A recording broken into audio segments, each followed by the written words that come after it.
Approchez, approchez, on va bientôt commencer. Welcome back, my friend, to the show that never ends. We're so glad you could attend. Come inside, come inside. There be a new light and a real blade of grass. Be careful as you pass. Move along, move along. Come inside. The show's about to start, etc. Emerson, Lake and Palmer. Carnival 9, first impression partout. Voilà, pour ceux qui voulaient savoir. Salut le vrai Scorpio, salut à tous, on va faire un petit live, il sera peut-être un petit peu plus court, je pense que ça va durer 10 minutes, non je plaisante, ça va durer à peu près 1h30 je pense, on terminera un petit peu plus tard, peut-être plus de 2 heures je pense. On va parler de data visualisation, il y a plein de choses, en tout cas 1, 2, 3, 4, 5... Il y a plein de gens qui m'ont follow et là je leur remercie, vous êtes vraiment fantastiques, vous êtes à 6 spectateurs, j'ai fait plein de choses marrantes à vous montrer. Hop. On va parler évidemment de data visualisation, de tout ça aujourd'hui. On va continuer notre petit voyage dans la data et voilà. Et alors je l'ai renvoyé un message au brouteur Ombeline pour voir comment ça allait tout à l'heure à l'instant. J'ai pas eu le temps de le faire avant, on va voir s'il me répond pendant ce live. On va faire plein de choses. J'ai aussi des petites choses rigolotes à vous montrer. Allez, hop, on va commencer par ça. On commence tranquillement, tout le temps que tout le monde arrive. Moi, je suis Victor Bessia, je spécialise les enjeux de la tech et du web. Et tous les samedis, vers 18h, 18h30, on se fait un live. Salut à toi, merci d'être là. Merci à tous d'être là. Et n'oubliez pas, demain, vous savez, moi, malheureusement, je ne pourrai pas le voir, mais demain, sur M6, il y a Arnaque-moi si tu peux, Sento, le duo de choc. Ça va être génial, j'ai hâte de le voir. Malheureusement, je ne serai pas chez moi. J'ai un truc tous les dimanches de 18h à 20h. Ah, quelqu'un de nouveau. Dem, merci à toi. Oui, à la rediff. De toute façon, je sais qu'ils seront extraordinaires. Voilà.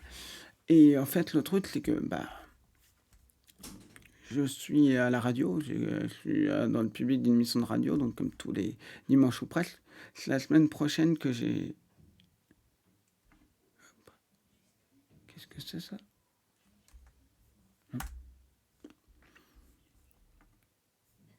Hop, je trie, hop, voilà, je voulais vous montrer à quoi je m'amuse. Allez, hop. Tu où qu'on va prendre ça, audio trier, carte, texte, image. Hop, on va voir ça, on va voir si ça marche. Ah, je fais plein de tests rigolos, des tests marrants, donc je vais vous montrer. Hop.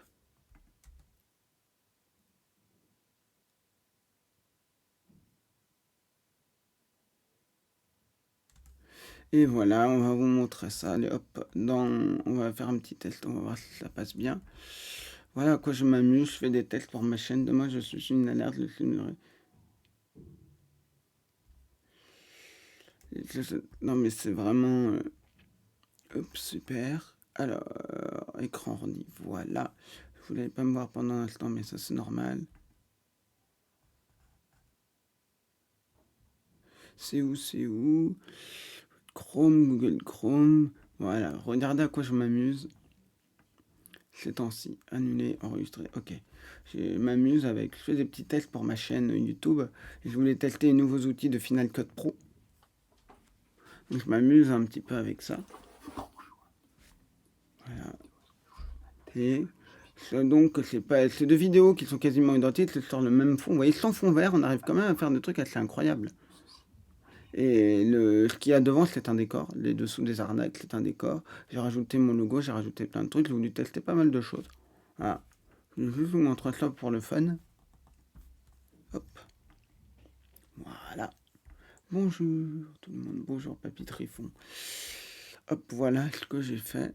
C'était rigolo, c'était juste pour le fun. Je fais des tests, ça marche pas très bien, mais l'important c'est que vous les testez certains trucs. Donc moi je me monte mes vidéos avec Final Cut. Je le fais moi-même, je le fais. Ah, j'ai quelques connaissances, bon voilà, c'est assez cool. Donc aujourd'hui, on va parler un petit peu de data visualisation. Je le rappelle, n'oubliez pas, sur M6, il y a Arnaque-moi un petit peu et Roquefort 6. Voilà. Et il y a qui d'autre? Sento évidemment. Alors moi, je vous reparlerai de mon livre cahier de vacances sur les arnaques bientôt. On a d'autres projets avec la team Clickbait, on va vous en parler. Et bientôt, je peux vous l'annoncer, je vous l'annonce en avant-première, en exclusivité mondiale et même internationale. Vous savez, Sento a lancé le hashtag On est ensemble. Et bien bientôt, il y aura un site, il y aura le site de Scambet On est ensemble. C'est moi qui le fais. J'ai fait un template WordPress. C'est vrai que c'est toujours sympa d'essayer de nouveaux trucs sur les logiciels de montage. Ah oui, surtout que les nouvelles fonctionnalités, je voulais voir express. J'ai pas de fond vert, je pourrais en acheter un, mais je pourrais en acheter un. Je me tâte en acheter un, mais bon, ça coûte un peu cher. En tout cas, le truc, c'est que je me suis mis là, vous voyez, hop, voilà, ici. Et je peux vous montrer, vous voyez, c'est la scène. Hop, je me suis mis là, hop, et hop, voilà. Donc, une idée, je peux en parler. Donc, on a voilà, le site est en ligne, mais je vous donne pas encore l'adresse. Mais en tout cas, on a fait ça et on va mettre pas mal de gens dessus. Et ça encore, il y a quasiment rien dessus, donc on est en train de l'ébaucher. J'ai fait un thème WordPress, ça m'a permis de travailler dessus et de faire un truc. On a fait un truc assez cool. Enfin, j'ai plutôt, je parle du design, mais après ensemble, voilà, j'en ai évidemment pas à Sento. C'est moi qui ai payé le nom de domaine, c'est mon cadeau à la communauté du Scammet parce que voilà, je quand j'ai un abonnement à je ne sais quel site ou à je ne sais quoi, c'est toujours moi, c'est toujours les autres qui me le paient. Donc je me suis dit, allez, ça va être un cadeau à la communauté Scambet. Donc j'avais vraiment envie de faire ce cadeau. Parce que ça me semblait important de pouvoir faire quelque chose après tout. J'avais beau en faire partie, mais les autres font un travail énorme et ça me semblait important de pouvoir rendre. Bon, ça coûte pas très cher. Et j'ai la chance d'avoir un peu les moyens, donc autant en profiter. Allez, je suis sympa, je vais vous montrer une exclue. Je vous montre une exclue mondiale, internationale, exceptionnelle, incroyable. Vous allez voir un truc. Voilà, c'est pas beau ça? C'est pas beau ça? Regardez-moi ça. Ça, c'est la capture d'écran, pas tout à fait parfaite, de la home du site. Je vous le montre en avant-première et en exclusivité mondiale et internationale. Vous voyez, hop. C'est un vieil ordinateur que j'ai chez moi. Je trouve ça rigolo de mettre un vieil ordinateur. D'imaginer les trackers d'escrocs sur des vieux ordi. Ça me faisait marrer, quoi. Ah, et le bleu parce que c'est la couleur d'internet. Et bon, voilà. Vous pourrez aller voir. Donc, voilà. Donc, de toute façon, on en reparlera dans les semaines à venir. Mais je voulais vous montrer cette petite exclue pour remercier tous les gens qui sont là. Et d'être là. Ah, vous êtes déjà plus de 10. Bon, on va fermer ça. Et maintenant, on va faire un petit point sur 2-3 petites choses avant d'attaquer notre grand sujet du jour. Je vais ouvrir mon PowerPoint. Voilà. Celui-là, je l'ai acheté dans un vide-grenier avec. Enfin, c'est mon père qui l'a acheté, celui qui a payé, mais on l'a trouvé dans un vide-grenier. Pour quelques euros, c'était rigolo, quoi. On a quelques vieux ordi comme ça à la campagne, et c'est sympa. Il y en a qui marchent, d'autres qui marchent pas, mais bon, c'est pour le plaisir d'avoir ça. Alors, on va ouvrir ça et on va fermer ça. Hop. Voilà. Donc, je le redis, demain, n'oubliez pas sur M6, 4e ou 5e fois que je le dis. Bon. Et je vais me mettre un peu, que vous voyez un peu ma tête. Là, voilà, on est dans ma chambre à Paris. Et donc, qu'est-ce qu'on va faire? Voilà. Je vous reparlerai bientôt de mon spectacle conférence parce que j'ai toujours pas de nouvelles actus. Je vous reparlerai. Il y a ma chaîne YouTube si vous voulez me suivre, ma compagnie m'aider. N'hésitez pas à la suivre. Il y a plein de nouveaux formats. Pilon, salut à toi. Il y aura plein de nouveaux formats. Il y a plein de nouvelles choses qui vont arriver. Il y a l'analyse de vidéos de deepfake et de clonage de voix. J'ai pris une analyse d'une vidéo de Élise Lucet. Je crois que c'est la semaine prochaine que ça sort. Ah oui, j'avais plusieurs choses à vous dire qui, je pense, peuvent vous intéresser. J'en profite. Pour ceux qui s'intéressent, pour ceux qui sont un petit peu curieux, pour ceux qui sont un petit peu, j'ai envie de dire, qui ont envie hop, voilà, ouh, ça a mis un petit peu de temps Keynote. J'ai quelques bugs avec mon Keynote, je sais pas pourquoi, il veut pas m'enregistrer de nouvelles présentations, comme s'il y avait un bug sur mon ordinateur, alors que je passe par PowerPoint, et ça passe très bien. Donc, va comprendre pourquoi, je pensais que j'avais un problème d'autorisation sur mon ordinateur, j'ai réparé les autorisations, mais non, bon. C'est la joie, c'est la magie d'Internet. Je voulais vous montrer un petit truc. Hop, c'est où? C'est ici. Bon, on va prendre ici comme ça. Je vous recommande une petite chose jusqu'au 19 avril. Je ne sais pas si c'est 19 avril inclus, mais le magazine Étape Étape graphique ou Étape, c'est un magazine, comme son nom peut-être l'indique avec graphique, c'est le magazine de référence sur le graphisme en France, qui existe depuis les années, milieu des années 90, met toutes les archives, tous les magazines à disposition gratuitement pendant 6 jours, jusqu'à encore 6 jours, ou 5, ça dépend de... Voilà. Et donc vous allez avoir pas mal d'archives, si vous vous intéressez au graphisme, c'est vraiment le must à avoir, et je peux vous montrer, hop, ici, on a vraiment des choses extrêmement intéressantes. C'est un beau magazine. C'est pour ça que je sais qu'il y en a certains qui s'intéressent à la graphiste. Ça fait partie un peu de mes compétences. Vous avez pas mal de choses. Et hop, voilà. Je vais vous montrer par exemple ceci. Hop. On va regarder ceci. Hop. L'image n'y est plus. Bon, je l'ai fermé. Ça me montre autre chose. Voilà. C'est ça que je voulais vous montrer. Vous voyez, ça, c'est un article qui date de 2000, je sais plus combien, 2006. Voilà. Dans Étape, qui était consacré à la compagnie Bernard Bestel. Bon, je pense que vous aurez compris qui est Bernard Bestel, c'est mon père. Donc voilà. Et c'était un article qui avait été fait donc, pour Étape, donc, qui était un magazine qui a interrogé énormément de graphistes. Donc vous pouvez aller dans le numéro 130 pour ceux qui s'intéressent. J'ai appris énormément de choses en lisant des articles. Si vous vous intéressez au graphisme, il y a beaucoup de choses extrêmement intéressantes. Il y a ce qu'on appelle des résumés de concours. Je m'explique un petit peu pour ceux qui ne sont pas familiers avec le monde du graphisme. Il arrive que des entreprises publiques ou même privées fassent des appels d'offres pour refaire leur logo ou leur identité. Attendez, voilà, hop, parfait, je mets ça. Leur identité. Hop, je vais mettre un petit peu que vous voyez quand même ma tête. Et le principe est simple, par exemple, vous avez un marché public, donc quand c'est une entreprise publique qui va décider, par exemple, le Centre Pompidou, je sais pas, qu'est-ce qu'il y a d'autre, le Petit Palais, etc. Ils vont faire comment on appelle ça, une offre, et ils vont demander à certains graphistes qui sont plus ou moins connus, ils vont leur commander une tâche. Et cette tâche, c'est d'aller faire soit la signalétique, soit le logo, soit plein de choses. Et après, de décliner ça, pas simplement un logo, mais généralement de le décliner dans toute une identité pour du papier à lettres, voilà, tout ça, il y a une certaine cohérence que vous ne retrouviez pas à avoir n'importe quoi. Et après, il y a une charte graphique qui va être la charte graphique.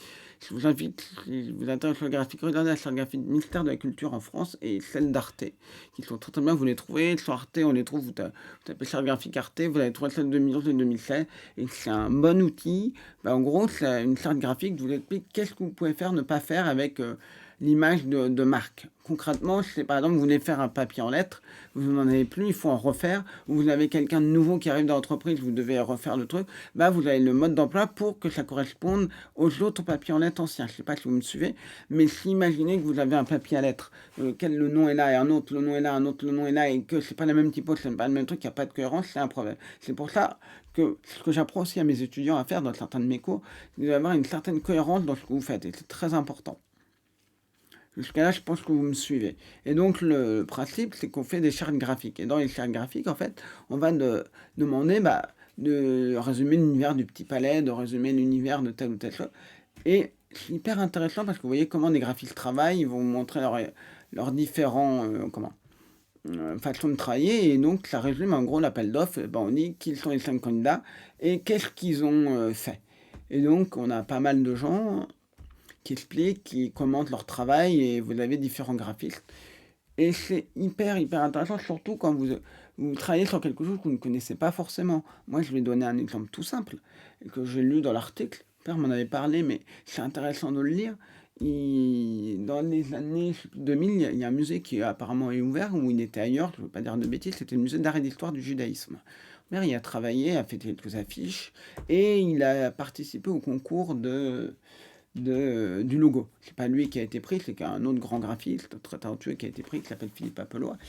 Et ce qui est intéressant, c'est que il disait, moi, la culture juive, je ne connais pas vraiment. Je connais pas vraiment, je sais pas, voilà, on n'est pas, voilà, il n'est pas juif, on n'est pas juif, il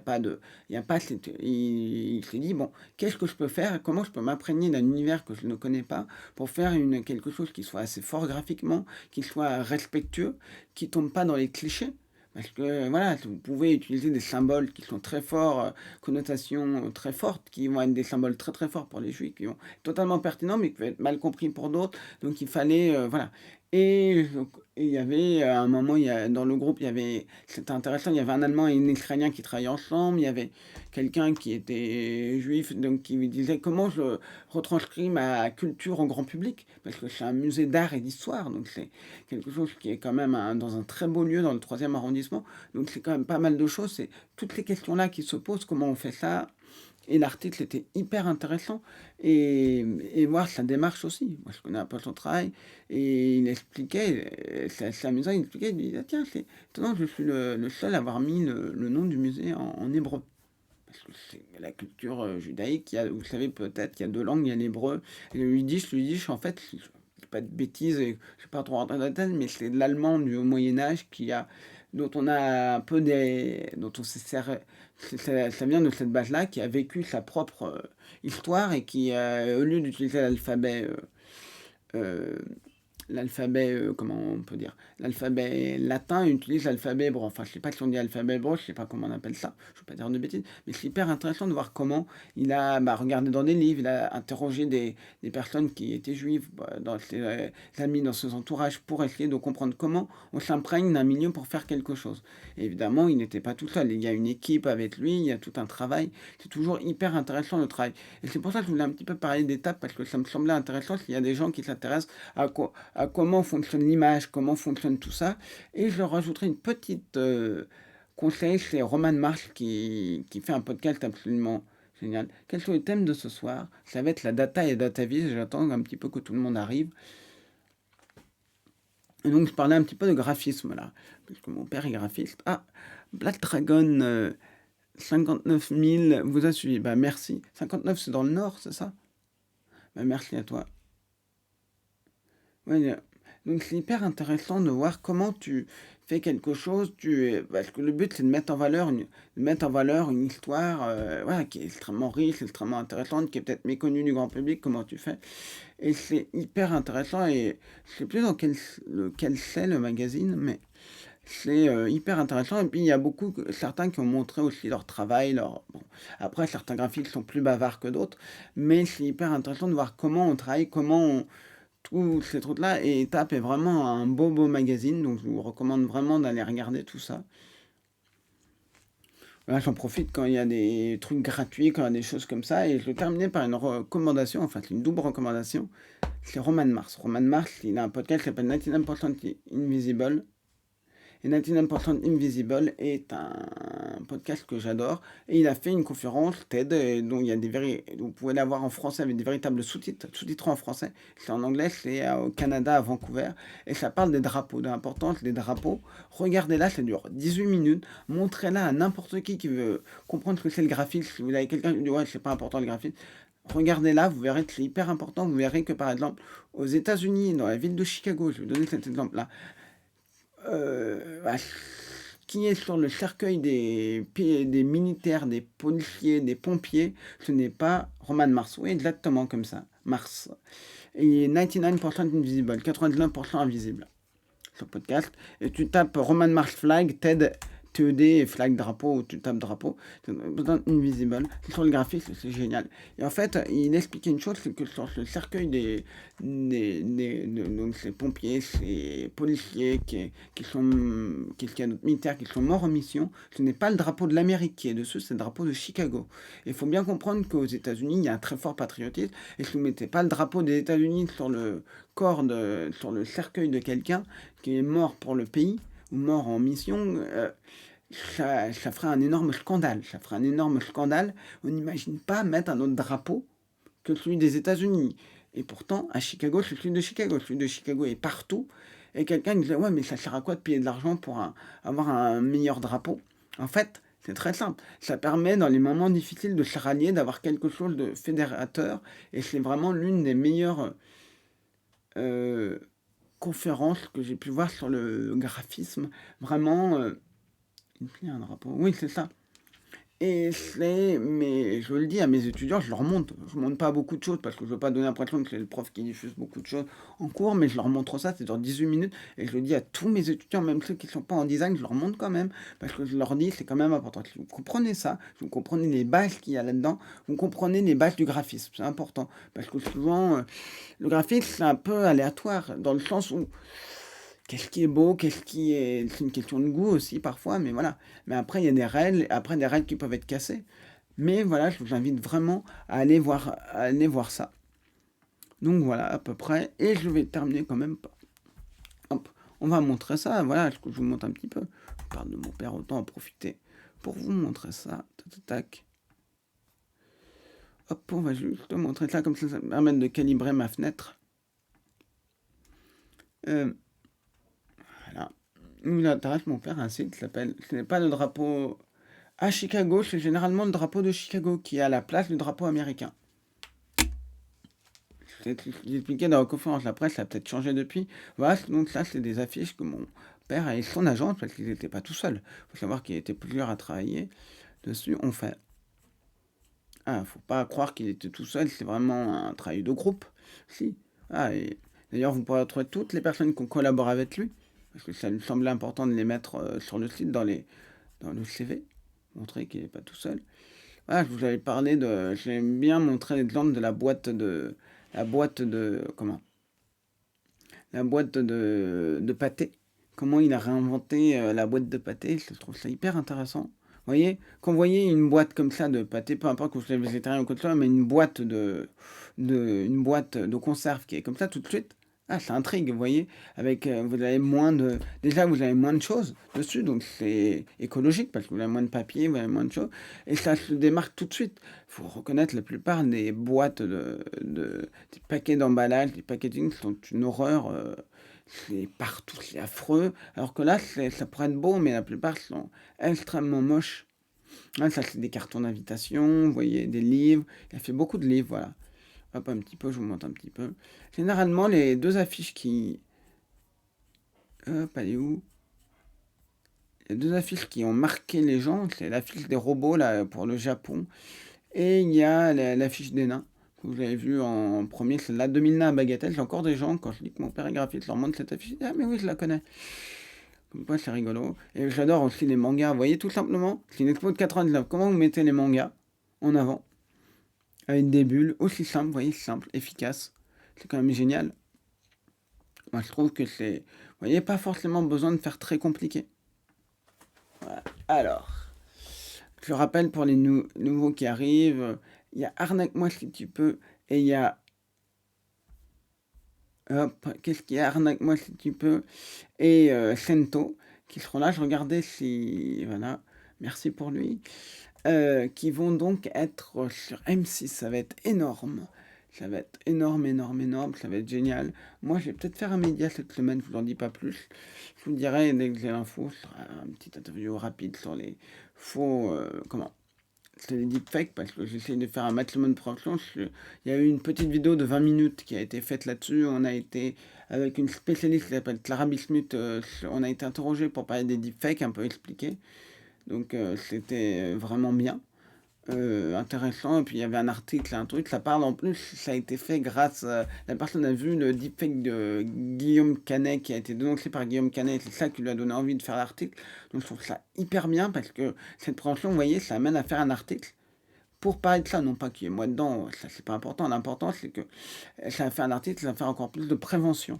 L'important, moi, je le dis au-delà de, dans le collectif On est ensemble, ou même quand on fait de trucs, c'est pas, moi, ce qui m'importe, c'est la prévention avant tout. C'est pas de voir ma tronche ou quoi que ce soit, je m'en fous. L'important, c'est comment on fait pour faire un maximum de prévention face aux arnaques. Comment on fait, c'est pour ça que je fais un cahier de vacances. On verra, là, mon cahier de vacances, c'est bouclé, mais le truc, c'est que la plupart, je l'ai regardé sortant en mai. Faut que je le corrige, faut que je revoie toutes les heures. Je veux dire, la V1 est bouclée, mais il faut que je corrige tout ça. Et le truc, c'est que je me dis, bah, c'est un peu tard, peut-être pour l'année prochaine. Bon, je verrai en tout cas, peu importe. Mais après, voilà. Ah oui, j'ai trouvé sur 20 minutes. Ah bien. De toute façon, tu as sur mon site, tu as toutes les interventions.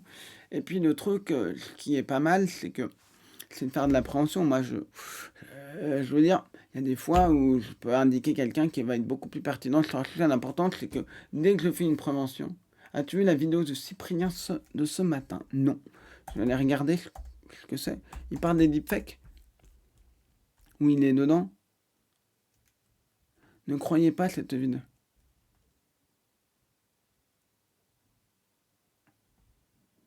Ah, je regarde. Ah, intéressant. Ah bah génial, si Cyprien a fait de la pub, je l'avais essayé de le prévenir, je l'avais envoyé un mail à Cyprien, mais je pense qu'il l'a pas reçu.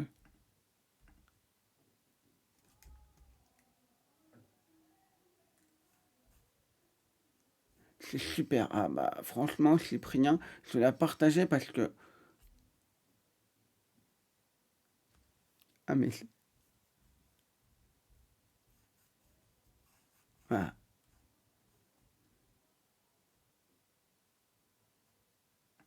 Voilà. Ah, je suis en train d'écouter un petit peu ce que dit... qui m'a mentionné la vidéo de Roquefort? Merci beaucoup, je ne l'avais pas vu, merci. Et ce que dit, je viens écouter le début, ce que dit Cyprien, est hyper pertinent. Il dit que ça fait 5 mois, il dit qu'il y en a plein, c'est l'un des plus visés, et il dit que si c'est là depuis 5 mois, c'est que ça marche. C'est que ça marche, et je trouve ça super, et je pense que je vais faire un petit message sur Twitter à Cyprien, dire merci pour la vidéo, parce que là, c'est hyper important, et merci à toi de m'avoir fait signaler cette vidéo, je ne l'avais pas vue, et c'est hyper important.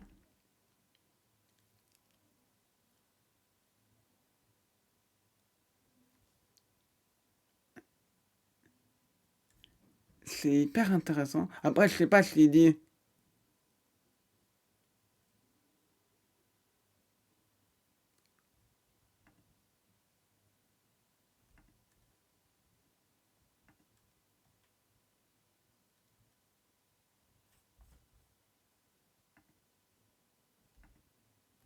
Qu'est-ce qu'il a fait? Non, je regarde un petit peu.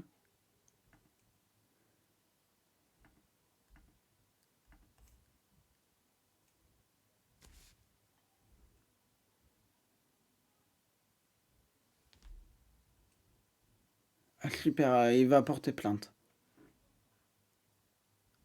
C'est hyper, c'est génial. Faudrait que j'envoie à, à ce qui serait bien, c'est que je vais essayer de dire à Cyprien, j'ai une base de données. Si quelqu'un a un contact avec Cyprien, moi je veux bien parce que je les collectionne. Je pense qu'il doit en avoir pas mal, mais si au moins un contact avec l'avocat, mais en tout cas, désolé, je regardais en même temps, mais je trouve ça hyper intéressant ce que fait Cyprien et franchement, c'est bien. Et combien elle a été vue la vidéo? Voilà, 650 000 fois.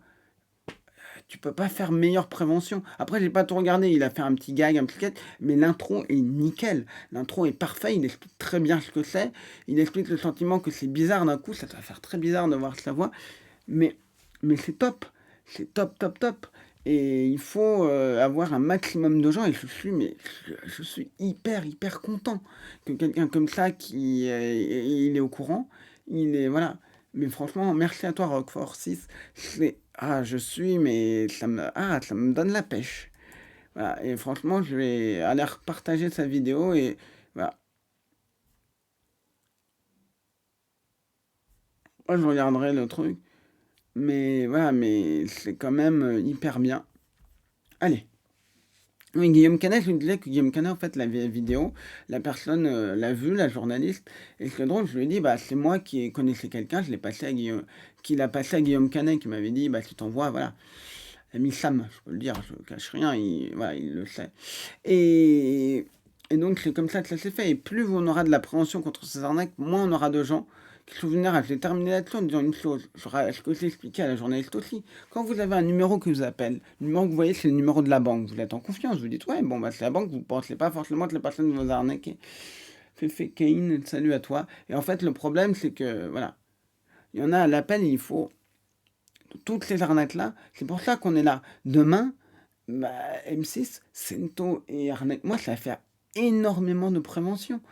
Je l'ai pas vu le truc, mais je sais que ça va faire énormément de prévention. Parce qu'il va y avoir peut-être des millions de gens qui vont aller regarder, qui vont en parler. Et j'aime beaucoup cette phrase que l'ami Sento dit, c'est que plus tu parles d'une arnaque, plus ça fait effet boule de neige. C'est ce qui est expliqué dans Envoyé spécial. Plus il y a de gens qui vont être prévenus. Et il y a un truc, moi, ce que je dis génial, ce que j'aime bien dire, tu vois une arnaque, prends le réflexe d'en parler à 3 personnes que tu connais et demande-leur à ces 3 personnes d'en parler à des gens qui connaissent. Je vais vous expliquer pourquoi. Vous connaissez les arnaques pyramidales, c'est-à-dire vous êtes une personne et vous devez trouver des personnes qui vont entrer dans l'arnaque et vous allez devoir, voilà, pour par exemple, c'est vous vendez, je sais pas, du café. Et on vous dit, trouve 6 personnes qui vont être, voilà, et dès qu'elles vendent du café, tu vas toucher de l'argent, et dès que ces sous-personnes gagnent, et ainsi de suite, tu vas gagner plus d'argent. Bon, vous voyez à peu près le truc du principe du café. Bon, je vous explique à peu près un petit peu le truc. Bon, ça fonctionne à peu près comme ça. Et dans ces arnaques-là, si vous devez avoir une personne après 6 machin, je crois qu'au bout de... je vais reprendre le schéma arnaque pyramidal. Pyramidal, je sais plus combien au bout de la... Si vous deviez avoir donc 6 personnes, à chaque fois trouver 6 personnes, au bout de la 13e itération, c'est-à-dire à la 13e fois, il faudrait trouver 13 milliards de personnes. Rien qu'à la 13e opération, il faudrait...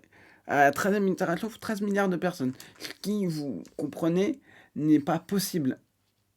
N'est absolument pas possible, puisqu'on est, je rappelle, 7 milliards.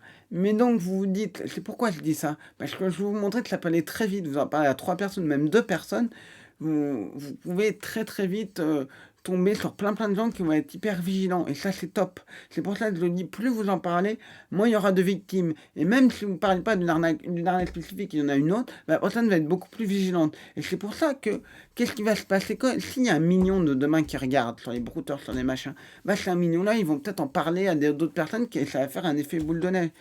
Et ça, moi, je trouve que c'est extrêmement important. Après, je comprends. Arnaque-moi si tu peux, ça stresse un peu de passer à la télé, tout ça, je comprends. Moi, je comprends pas. Non, moi, je suis complètement différent. Moi, j'ai aucun problème, j'adore ça. Sans que ce soit évidemment un truc de vouloir passer, juste ma gueule. Non, moi, s'il y a quelqu'un qui est bien plus pertinent sur un sujet, qu'il y aille. Moi, je veux pas.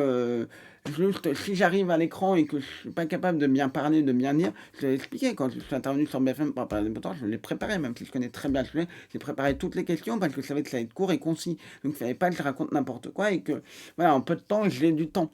Donc, c'est quelque chose qui se travaille, ça paraît, j'ai paraît très à l'aise, j'étais très à l'aise, j'étais pas stressé, je suis jamais stressé pour ce genre de truc. Moi, j'ai plutôt une petite excitation de dire génial, je vais pouvoir faire de l'appréhension, c'est cool. Et c'est ça qui est important, parce que je me dis, après, il va y avoir plein de gens qui vont regarder et voilà.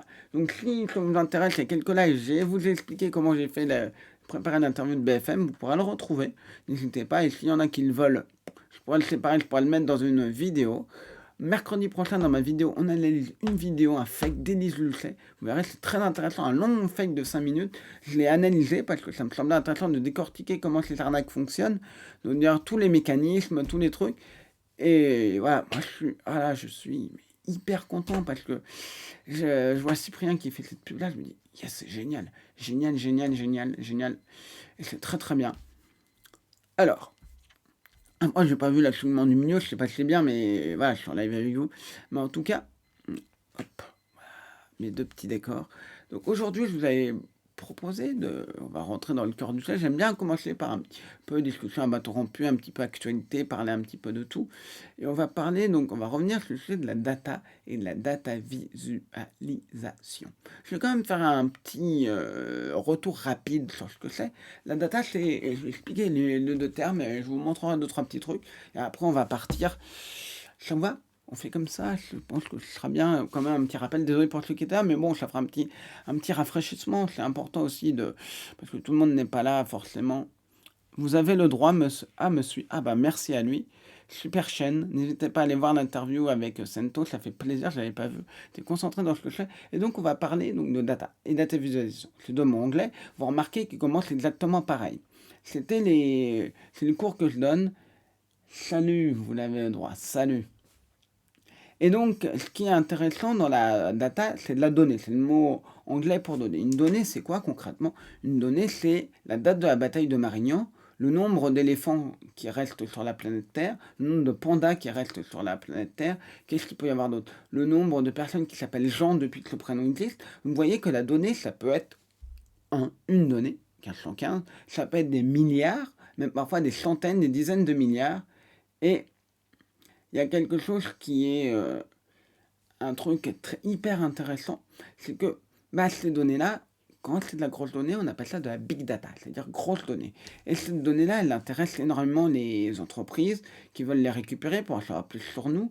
Et je vous invite à aller voir l'émission de, comment elle s'appelle, de John Oliver, qui a fait une émission sur les data brokers. C'est ceux que, donc les entreprises, elles ont des données, elles vont les vendre à des brokers qui vont les revendre à certains. Et quand vous avez une application qui donc aide les musulmans à faire la prière et qu'elle est revendue, ces données, les revendent à un broker qui les revend à l'armée américaine. Voilà, bon. Et il y a plein de trucs comme ça. Et il avait fait un truc génial, il avait fait plein de trucs. Et il a su qu'il y a des gens au Congrès qui avaient cliqué sur une fan news érotique de Ted Cruz. Ted Cruz qui est un républicain, donc je sais plus, c'est sénateur ou je sais pas quoi, c'est un pilier des républicains, bref. Il avait plein de choses. Et donc il a vu qu'il a cliqué, il avait à peu près l'âge, et c'était pour les faire un petit peu agir. Bon, voilà. Ça, c'est à peu près la data. Voilà, vous voyez à peu près. Et généralement, vous avez quelqu'un qui dit quelque chose d'extrêmement intéressant qui va vous sortir. Ouais, mais la donnée, ok, c'est gentil, mais moi, j'ai rien à cacher. J'ai rien à cacher. Et généralement, moi, j'aime bien répondre. J'avais une réponse avant un peu que je pouvais pas trop faire, qui m'embêtait parce qu'elle était un peu trash, je voulais dire. Je lui disais, c'est quoi tes catégories favoris sur les sites porno? Bon, c'est un peu trash et je voulais pas la faire je la fais pas devant des étudiants, donc il fallait un truc un peu plus soft et puis je l'ai trouvé. Je lui ai dit, si t'as rien à cacher, va dans une gare, mets sur un panneau géant tous tes identifiants et tes mots de passe. C'est des données, c'est de la donnée. Et après, mets tes coordonnées bancaires, mets toutes tes infos. Je pense que là, la personne va dire, ah bah non, j'ai pas envie que mes identifiants, mes mots de passe, ils soient accessibles à tous. Voilà. Et s'il le fait, évidemment, vous le retenez, vous dites non, non, tu ne le fais pas. Parce que, voilà. Et je pense qu'il y a beaucoup de gens qui disent pas ça de manière méchante. Ils vont dire, mais moi, qu'est-ce que j'ai. Exactement. C'est pas parce qu'on n'a rien à cacher qu'on ne peut pas avoir de vie privée. C'est ça. Exactement.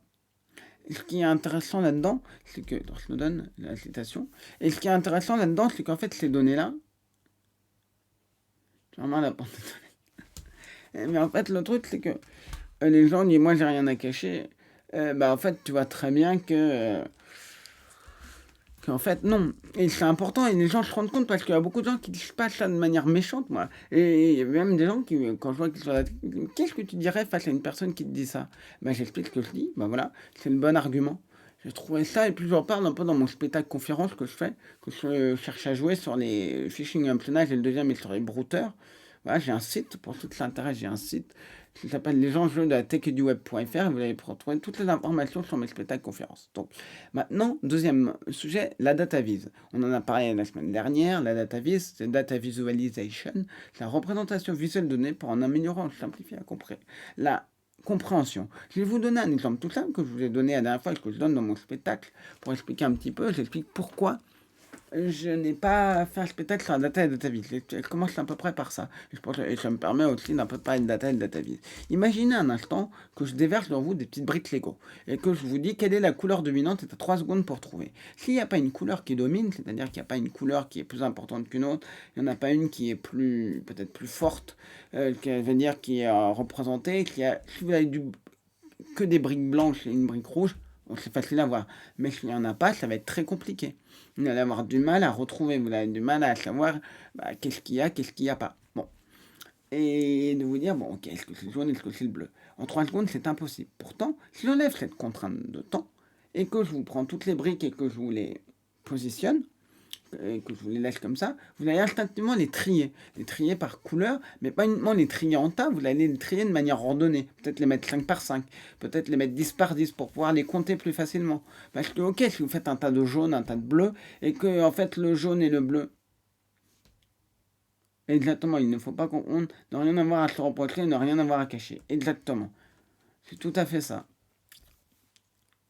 Et donc, vous voyez, je prends ces données-là, vous les mettez, tac, vous les posez, vous les...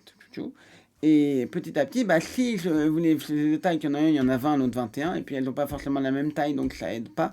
Donc vous les triez, après vous allez peut-être même les trier comme ça, tac, en forme. Et si vous l'avez présenté sous forme de diagramme, vous aurez tout de suite trouvé quelle était la couleur dominante. Et ce qui est intéressant, dans les deux cas, on a exactement la même donnée.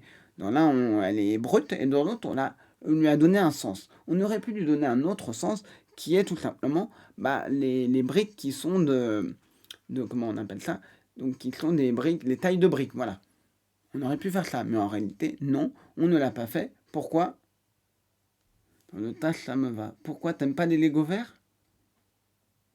Ah, je suis curieux de savoir. Si tu veux en parler, évidemment. C'est un jeu de mots, c'est le verre, la malédiction face sur scène ou au théâtre, c'est ça? Ah, daltonien. Ah oui, exact. Oui, ah, ouais, ah, je comprends mieux. Ah, ok. Et donc, ce qui est intéressant là-dedans, c'est de voir à peu près comment ça fonctionne. Donc voilà, vous voyez un petit peu, c'est ça dont on a parlé. Et je vous avais dit que la data a une puissance assez forte. Je vous avais montré l'image. Hop, on va passer là-dessus. Je vous avais montré une image que j'adore, c'est comment on peut deviner des informations d'une donnée. Hop, hop, hop, voilà, je vais vous remontrer ça, hop. Et je vais remontrer, allez, je vais vous montrer pour les nouveaux, hop. Hop, les nouveaux, alors, hop, voilà, ça. Donc ça c'est la fiche de mon père, donc non, c'est pas ça que je veux vous montrer, c'est très joli. Keynote, voilà, hop, voilà. On va montrer cette image-là, et je vais vous montrer ça. Voilà, alors. Donc ça, c'est une image, c'est une carte des États-Unis. Chaque point montre une grande ville aux États-Unis. Et ça montre, plus ça va être bleu, moins il y a un taux d'occupation important. Plus ça va être rouge, plus il va y avoir un taux d'occupation important. Et ça montre le taux d'occupation des Airbnb aux États-Unis. Donc si c'est rouge, ça veut dire qu'il y a quasiment 100% des Airbnb qui sont réservés ce jour-là dans cette ville. Moi, par exemple, on dirait bien que Las Vegas, ce jour-là, était quasiment rempli. Et donc, on va voir évolution jour par jour, du 2 avril, je crois, au 12 avril 2024. Et je vais vous proposer de regarder et de me dire, qu'est-ce que vous voyez, s'il n'y a pas des choses qui sont un petit peu bizarres. Tipeee Moustraïm, elle te passe le bonjour. Passe-lui le bonjour aussi. Et on va regarder ça. Comment est un petit peu lourd, donc ça rame un petit peu. Regardez bien ce qui se passe.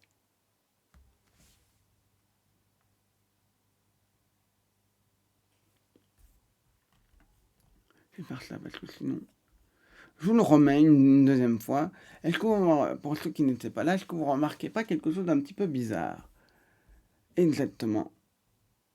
Une diagonale se forme. C'est exactement ça. Il y a une diagonale qui se forme. Et Patrick Triffon est notre grand gagnant. Et notre grand gagnant, c'est exactement ça. En fait, ce que vous voyez ici, c'est la trajectoire de l'éclipse. Les gens ont réservé à Airbnb pour être là au moment de l'éclipse.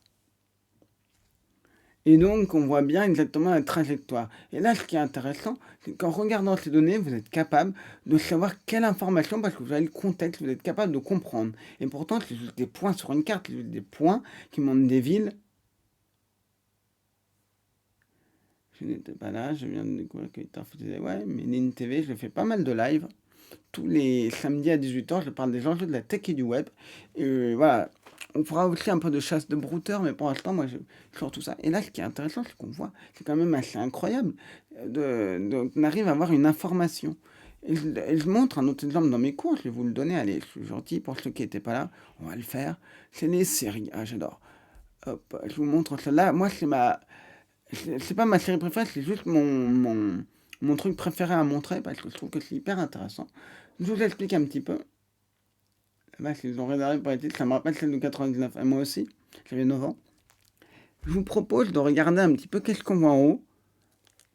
Et c'est là que ça devient intéressant. Qu'est-ce qu'on voit? On voit donc des points. Chaque point représente un épisode d'une série. Chaque couleur, un ensemble de saisons. Et là, c'est toute une série et c'est les notes. Les notes, elles viennent de IMDb. IMDb, c'est Internet Movie Database. Et qu'est-ce que c'est IMDb? C'est un outil que je trouve extrêmement puissant, extrêmement intéressant et extrêmement fort. IMDb, c'est très simple. C'est Internet Movie Database. Vous pouvez avoir toutes les informations sur des films, sur des séries. C'est la base de données ultime de films et de séries. Bon. Et ce qui va être intéressant dans IMDb, c'est que vous avez des gens qui notent chaque épisode de série. Et là, on a une série. La série est finie, on peut voir le dernier épisode, on le voit, on l'a ici. Est-ce que les gens ont aimé le dernier épisode? La réponse est Non, puisque ça va de 10 jusqu'à 4. On n'a pas mis 10 jusqu'à 0 pour pas trop compresser, ça va de 10 jusqu'à 4. Donc d'après vous, quand vous regardez ça, qu'est-ce que vous pouvez... euh, déjà, est-ce que quelqu'un est capable, pour ceux qui n'étaient pas là, est capable de me dire la série, sachant qu'elle est terminée, cette série, qui a l'intégralité des épisodes, et, et je vais vous dire une chose, moi quand je l'ai fait, c'était en... Je peux vous le dire, elle était terminée même en 2013, puisque je l'ai donné à un étudiant. Hop. Je l'ai montré à des étudiants et l'étudiant a été capable en 2 secondes de me dire la série. J'étais assez surpris. C'est pas une des séries les plus connues. C'est pas une des séries les plus. Mais déjà, au départ, j'allais commencer à faire à expliquer tout le truc pour leur faire essayer de comprendre qu'est-ce qui s'est passé.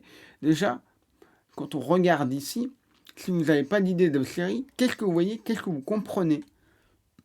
Pour ceux qui n'étaient pas là, qu'est-ce que vous comprenez dans cette image?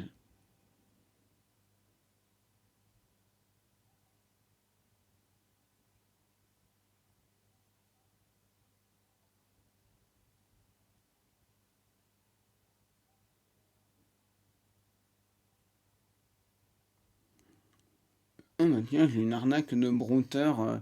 Oh, tiens, désolé, je regardais en même temps. J'ai une nouvelle arnaque de brouteur. Un brouteur qui m'a ajouté dans un groupe. J'ai du plus 41. Ça, c'est le Congo, non? Je crois. Plus 229, ça, c'est le Bénin.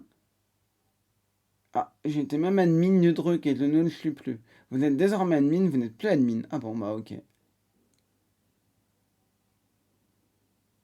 Seuls les admins peuvent envoyer des messages. Ah bah, tout le monde peut envoyer. Bon, bah, je regarderai ce que c'est comme arnaque.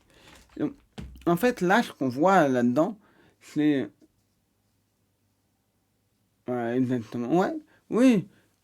Je pense que je vais donner la réponse, mais avant, je vais expliquer. Qu'est-ce qu'on voit? On voit qu'au bout de 8 saisons, les notes se sont écroulées. Si les notes se sont écroulées, c'est qu'il y a quelque chose qui s'est passé.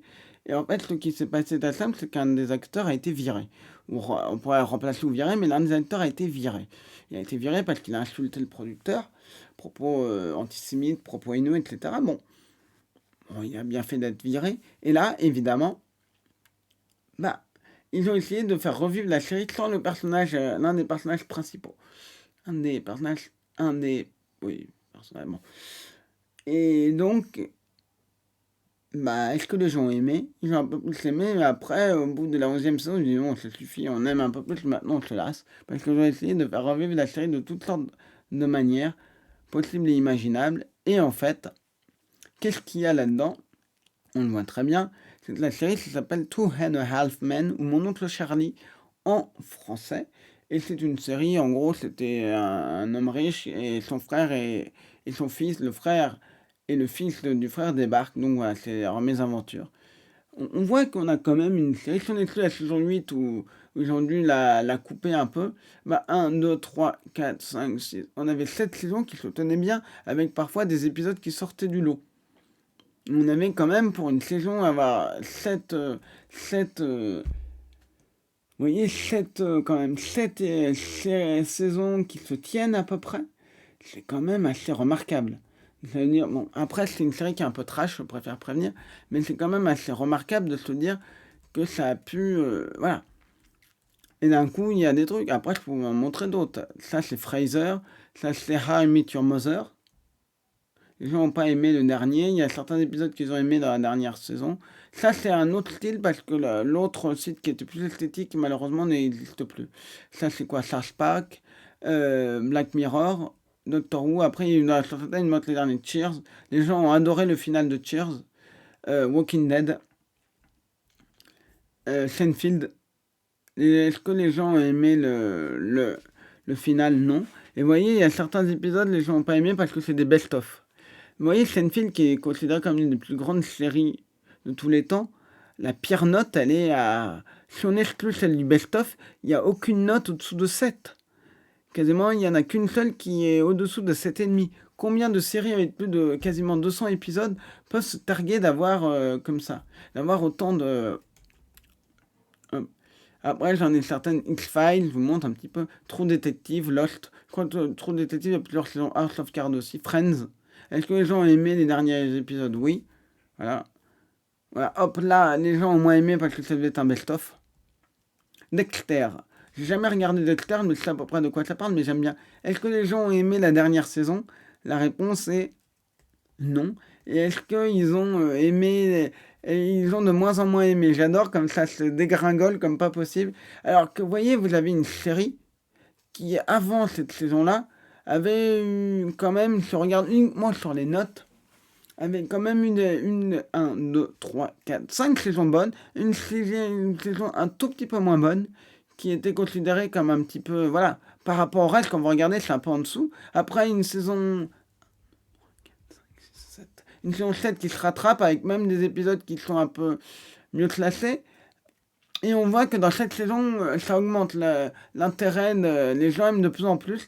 Et à la fin, le dernier épisode est considéré comme totalement catastrophique. C'est une catastrophe, ça va de catastrophe en catastrophe.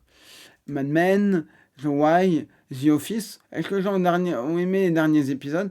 Quelqu'un m'avait proposé The Office la dernière fois. C'est pas idiot parce que l'un des acteurs s'était barré dans The Office. Donc forcément, comme l'un des acteurs s'était barré dans The Office, en fait, le truc, c'est que je vais regarder quand est-ce qu'il s'était barré, dans quelle saison. Je suis pas assez calé. Alors, saison 1 à 7. Donc, saison 1, 2, 3, 4, 5, 6, 7. Et je n'ai jamais regardé The Office. Je me dis, il faut que je le regarde, mais je prends jamais le temps. 8 et 9. Et en fait, 9, vous voyez, après il y a eu le départ du personnage, donc ça a moins bien marché. Mais après, il est revenu, donc forcément, ça plaît aux gens. Et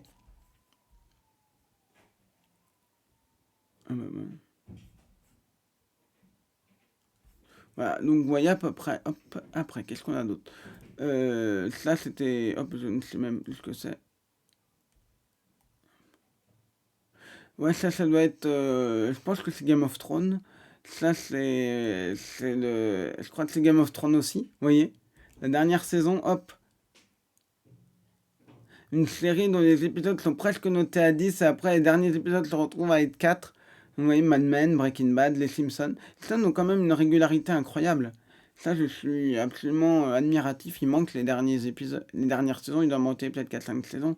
Mais c'est quand même assez incroyable d'avoir une série qui. Ça, c'est quoi? Je ne sais même plus. C'est Friends.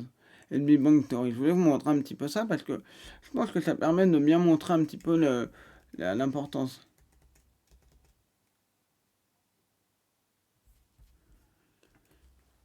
Vous voyez à peu près ce qu'on peut faire en data et en data visualisation, c'est quand même assez impactant, c'est quand même assez intéressant de voir ce qu'on arrive à faire dans la donnée.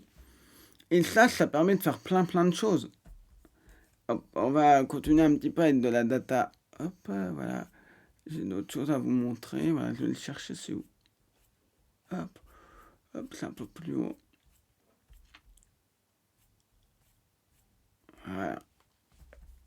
Allez, on va prendre celle-là. Bon, c'est un peu petit peu. Bon, c'est pas grave, je vais le montrer aussi aux étudiants. Voilà, je vais vous montrer ça. Ça, c'est le vote des présidentielles de 2017 qui arrive en tête dans chaque soit arrondissement ou ville. On voit ici. Donc on voit qu'ici que c'est Emmanuel Macron, ici on voit que c'est Marine Le Pen, ici on voit que c'est François Fillon, ici on voit que c'est Jean-Luc Mélenchon. Et ici, est-ce que vous le voyez bien? Est-ce que vous êtes capable de me dire quel est ce candidat qui arrive en tête? Vous avez voilà, quel candidat est arrivé en tête ici? Ça, je ne vous l'ai pas montré la dernière fois, donc ceux qui étaient là la semaine dernière peuvent répondre. Quel est le candidat qui est représenté ici? Ah! Je vous laisse un petit peu réfléchir. Qu'est-ce que vous voyez? Essayez de vous en souvenez. Si vous n'avez pas la réponse, ou que vous ne savez pas, je vous la donnerai. Mais qu'est-ce que vous voyez ici? Qu'est-ce que vous comprenez de l'image que l'on voit ici? Qu'est-ce qui peut vous aider à trouver? On remarque des points bleus, si vous les voyez bien. Je sais pas sur. Normalement, on doit bien les voir sur votre écran. Bingo. Bravo à toi, Dave. Dave 430. Tu as exactement trouvé ces gens à la salle. Pourquoi? Parce qu'on déduit facilement, on connaît des informations. On sait que. Voilà. J'ai peu de sympathie pour lui, je le dis tout simplement parce qu'il a été accusé d'agression sexuelle à plusieurs reprises. Donc, voilà, bon. Et on voit qu'en Corse et dans les Pays Basques, c'est là où il y en a le plus. Mais après, si je vous montre les autres candidats, hop. Ça, c'était, comment il s'appelle? Dupont-Aignan, Nicolas Dupont-Aignan. Et ça, c'était, comment? Benoît Hamon. Problème, bah, ça, c'est pas ce qu'il y a de plus compréhensible, ni même de plus visible. Et donc, ça, par rapport à ça, j'aime bien. C'est la population en Australie. Donc, on voit que l'Australie est totalement vide. C'est impressionnant, ces cartes-là. En vert, c'est là où il n'y a personne qui habite au Canada. Pareil, en France, on peut faire la même chose. Un carreau de 1 km² non habité, 31,7% de la population métropolitaine. Répartir la population française en 3. Et là, il y a aussi ces cartes qui sont plus 50% des Canadiens vivent en dessous de la ligne rouge. C'est quand même incroyable, ces informations-là. Qu'est-ce qu'il y a? Vous voyez, il y a plein de trucs. Là, c'est des châteaux en Europe. Et Castle en Europe. Et il disait pourquoi il y en a moins dans certains pays plus que dans d'autres. Il disait ça part aussi de l'appellation de certains châteaux qui ont parfois des noms un petit peu différents selon les langues. Et puis c'est des données qui sont basées sur ce qu'on appelle OpenStreetMap. OpenStreetMap, c'est de la carte en source ouverte. Et moi, je recommande toujours à mes étudiants d'utiliser OpenStreetMap plutôt que Google Maps. Le problème qu'il y a avec Google Maps, c'est que Google Maps, c'est propriétaire et Google peut faire ce qu'il veut. Le jour où Google augmente ses tarifs, comme c'est déjà arrivé, bah, vous êtes coincé. Et là, en fait, sur cette carte-là, c'est des gens qui ont mis ces points-là. C'est des gens qui les ont référencés. Peut-être qu'il y a aussi des gens qui sont plus actifs en France que dans d'autres pays, même si c'est très très bien référencé. Ça donne à peu près une idée. On voit que, par exemple, vers Lisbonne, il y en a beaucoup. On voit que dans certaines régions, il y en a moins en France. Dans certaines régions en Allemagne aussi. Et on voit, on reconnaît les Pyrénées et les Alpes. Les services de streaming les plus populaires en Europe. Je trouve ça assez marrant. L'Irlande et le Royaume-Uni, les points, c'est juste des points où il y a des pubs. Là, il n'y a pas de contour. Il n'y a absolument pas de contour, c'est juste les... Et on en voit quelques-uns en France aussi en bas. Mais il n'y a aucun contour qui sont dessinés, c'est juste les points qui font le contour. Le Grand Londres, voilà, combien de gens travaillent dans le Grand... qui sont hors du Grand Londres et qui travaillent à Londres. Ça peut être juste à côté, ça peut être juste à 2 km du truc, donc c'est pas au milieu forcément de Londres. Alors, ça c'était génial, c'est différentes enseignes de pizza où elles sont implantées aux États-Unis. On voit toujours la diagonale du vide et puis certains qui sont quasiment que comme Round Table Pizza qui sont uniquement quasiment sur la côte, donc Californie, Oregon et État de Washington. Je l'ai mis un petit peu plus gros pour que vous voyez. Hop. J'aime bien montrer ça. Je montre pas tout à mes étudiants, mais voilà. Où sont les U, les supermarchés U, les Carrefour, les Intermarchés et les Leclerc. On voit que Leclerc est bien plus implanté que tous les autres. Voilà. Et après, la carte date un peu. Je crois que maintenant, le Intermarché en a racheté donc, des casinos, donc ça à peu près donne une idée. Qu'est-ce qu'il y avait d'autre? Après, les routes en Russie. Je vous montre un petit peu quelques petites... Ah, celle-là, je l'adore. Ça, c'était vu sur l'aéroport, un document ou sur l'aéroport du Caire. Vous voyez la magnifique carte. Vous voyez cette magnifique carte qui nous montre l'Europe. Je vais vous parler. Même Bruxelles à la place, quasiment en Pologne, Paris à la place du Havre, Genève à la place de Dijon, Milan, Rome. Rome est pas trop mal placé. Mais en plus, déjà, au-delà, le problème, il y a une véritable illisibilité dans ce genre de truc. Tunis est bien placé, mais Munich, Francfort, non, Düsseldorf, Amsterdam. Vous voyez, Amsterdam à la place de... Amsterdam à la place de quand même... de Kaliningrad. Non, c'est quand même assez spécial. Je vous laisse un petit peu plus regarder la carte, mais c'est quand même un petit peu... Qu'est-ce qu'on a d'autre? Ah, ça, c'était les votes par la mairie de Paris, pour savoir qui pouvait être élu. Ah, ça, je l'aime bien, c'est... On en avait déjà parlé, mais on va en reparler. Il y a un journaliste que j'aime beaucoup qui s'appelle Jean-Marc Manage, qui est un spécialiste de l'OSINT, de la recherche, je veux dire ressources, recherche en source ouverte. Et lui, ce qu'il fait, Jean-Marc Manache, il fait pas mal d'enquêtes et de choses hyper intéressantes. Et à un moment, il y a, je vais vous expliquer ce que c'est. C'est des données de bracelets ou d'applications connectées, ou quand vous courez, ou faites du vélo, ou des choses comme ça, bah, je vous fais un parcours et c'est partagé. Et vous pouvez voir ce que chaque utilisateur a couru. Évidemment, c'est un truc qui est sous pseudonymat. Donc on pourrait se dire, bon, sous pseudonymat, ok. Et beaucoup de gens ont commencé à amuser à chercher des bases américaines. Parce qu'il y en avait un qui avait trouvé une base américaine, parce qu'il y avait plein de gens qui couraient, ils avaient oublié de désactiver quand vous êtes dans le désert en Irak et qu'il y a plein de gens qui tournent, bah voilà. Vous me dites, ah bah tiens, c'est quand même assez étrange tout ça. Et donc, qu'est-ce qui s'est passé? C'est très simple. C'est que lui, il s'est dit, non, moi je vais faire autre chose, parce que tout le monde met là-dessus, je vais chercher des espions français. Il est allé fouiller dans la base de données pour trouver des espions français. Et en quelques heures, il en a trouvé un. Puis après, il a contacté un ancien de la DGSE et qui lui a dit, bon, bah, vaut mieux que t'en trouves d'autres, sinon c'est lui qui va avoir que des ennuis. Il en a trouvé une dizaine. En une semaine, il en a trouvé une dizaine. Et en fait, comment il a fait il... Et il les a trouvés. Et quand je dis qu'il a pas dit, ah, c'est un espion, il a trouvé leur nom. Le nom, il a pu rattacher à l'espion un nom d'une personne. Comment il a fait, en fait, je vais vous expliquer.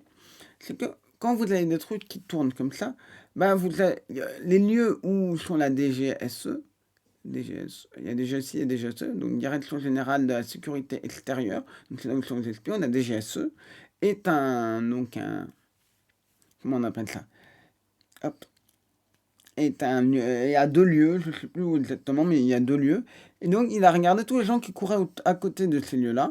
Il a remarqué tous les gens qui couraient et il s'est dit, ah bah tiens, il y a telle personne qui court là, il y a telle personne qui court là. Ah bah tiens, c'est bizarre, cette personne, elle a aussi couru dans un pays du Moyen-Orient qui est sur les sites de, comment on appelle ça, sur les sites de gouvernement, on vous dit qu'il faut surtout pas aller dans ces pays-là parce que c'est extrêmement dangereux. Soit c'est un inconscient, mais c'est quand même bizarre qu'il ait tourné autour du truc et de machin. Bon.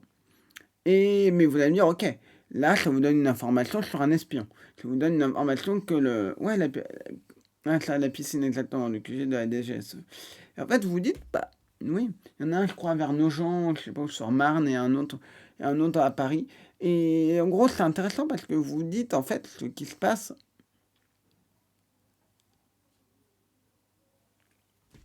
Et c'est là que ça devient intéressant. C'est que vous dites, ouais, ok. Donc on se dit, cette personne, ce pseudo est un espion, mais vous n'avez pas la personne. En fait, il le dit, Jean-Marc Manache, donc je peux le dire, il n'y a pas de. Je ne dévoilerai aucun secret. C'est qu'il a remarqué qu'il y en a un qui courait régulièrement des 21 km.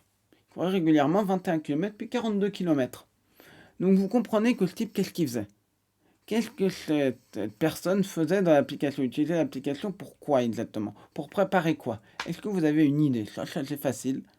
Qu'est-ce qu'il préparait, sachant qu'il faisait des courses qui faisaient à peu près 21 km et d'autres qui faisaient à peu près 42 km? Voilà, un marathon.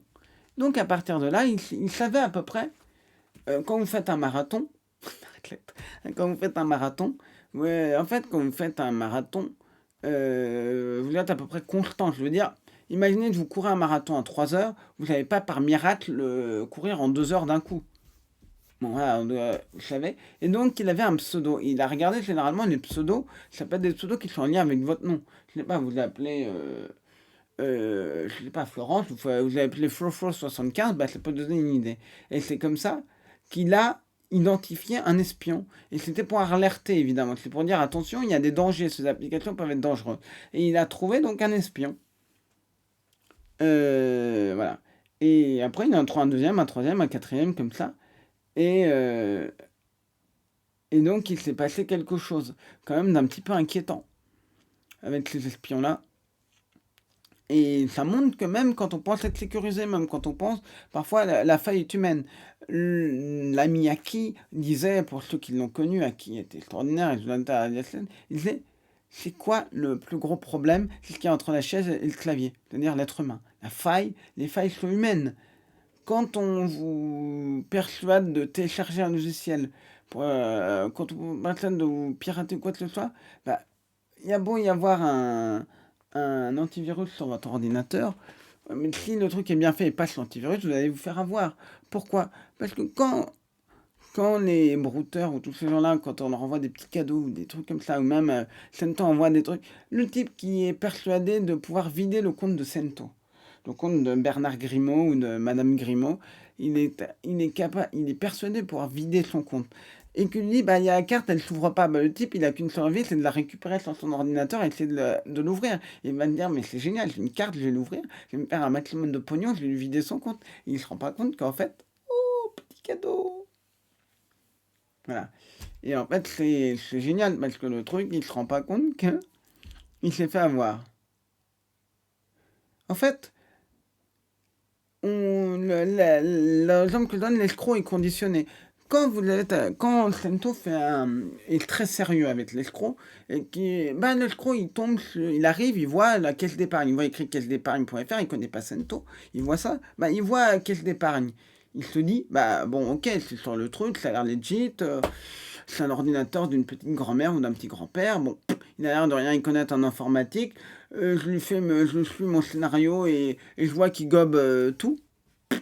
Donc voilà, à partir du moment où je vois que il voit que la victime gobe tout, il se dit bon bah super, super, bon, on va pouvoir on va pouvoir essayer de l'arnaquer plus facilement. Parce certains ils doivent raccrocher quand ils se rendent compte que la personne en fait elle s'y connaît très bien en informatique. Donc là ils étaient là à aller expliquer bah, qu'est-ce qui se passe, qu'est-ce qui se fait, tout ça. Et donc là, qu'est-ce qui se passe? Comme ils baissent leur garde, forcément. Bah, dans le sens, ils baissent leur garde parce qu'ils sont persuadés déjà que c'est une véritable victime et ils veulent absolument récupérer de l'argent. Donc à ce moment où il y a un truc d'authentification à télécharger ou un truc de la banque, bah, ils se disent bon, bah, je vais le mettre sur mon ordinateur. Ils réfléchissent même pas. D'ailleurs, des cadeaux sous forme d'accès à des stockages privés de photos et vidéos très personnalisés pourraient être aussi un bon appât pour les brouteurs. Oui, on y pense, mais après, le problème que l'on a, pour l'instant, je peux pas trop en parler, c'est que la plupart de nos cadeaux sont détectés. Le gros problème que l'on a aujourd'hui, c'est que les cadeaux qu'on envoie sont détectés sur Windows 10 et Windows 11. Donc il nous faudrait quelque chose qui fonctionne. Si on avait quelque chose qui fonctionne, mais je serais le roi, je serais le roi, on serait le roi. Ah mais moi j'ai des idées, c'était de leur faire quoi un programme de crypto-monnaie. J'en dirais pas plus, mais voilà. Non mais si j'avais un truc, je pourrais vraiment voilà, faire quelque chose, mais bon. On essaye de voir parce que vous savez, ils sont de moins en moins sous Windows 7. Avant, sous Windows 7, c'est une passoire, donc c'est triste, mais bon. Il y a de moins en moins de cyber en Windows 7, donc voilà. Mais voilà, en fait, c'est ce que je dis, c'est que il faut faire très très attention quand vous recevez un truc, vous êtes conditionné. C'est Sam Maker qui dit que jour il a fait le savoir faire une arnaque parce qu'il a toi, je sais plus quoi, une carte d'identité, un passeport ou je sais pas quoi. Bon, c'était pas un permis de conduire, je suppose, mais voilà, mais je sais plus quoi. Il attendait le renouvellement, il a vu un truc. Bah, quand vous attendez vous êtes fait flasher et que vous recevez un truc d'amende, vous pouvez voir.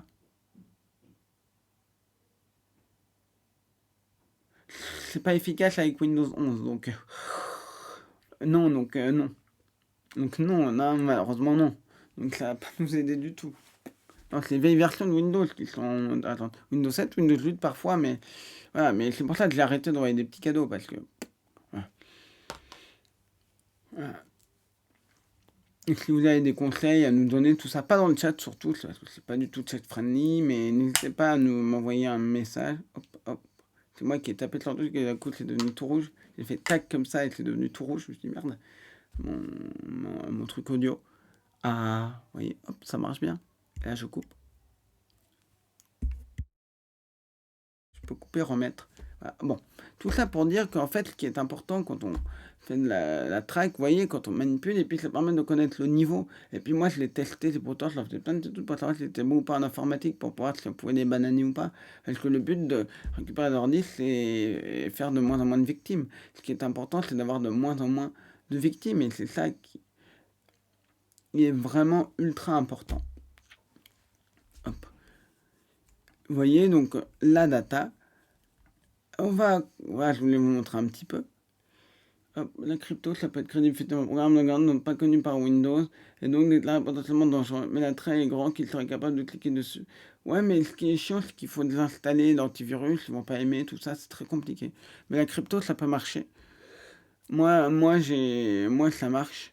Ouais, et puis ils peuvent penser, si je joue le vieux père, ils peuvent penser que j'essaie de pirater leur ordi. Il y en a un, il a essayé, il m'a insulté en disant qu'il pensait que tu. Ah, il faudrait voir. Est-ce que le brouteur, non, ne m'a pas répondu. Il était en ligne il y a 26 minutes, mais il ne m'a pas vu. Ombeline.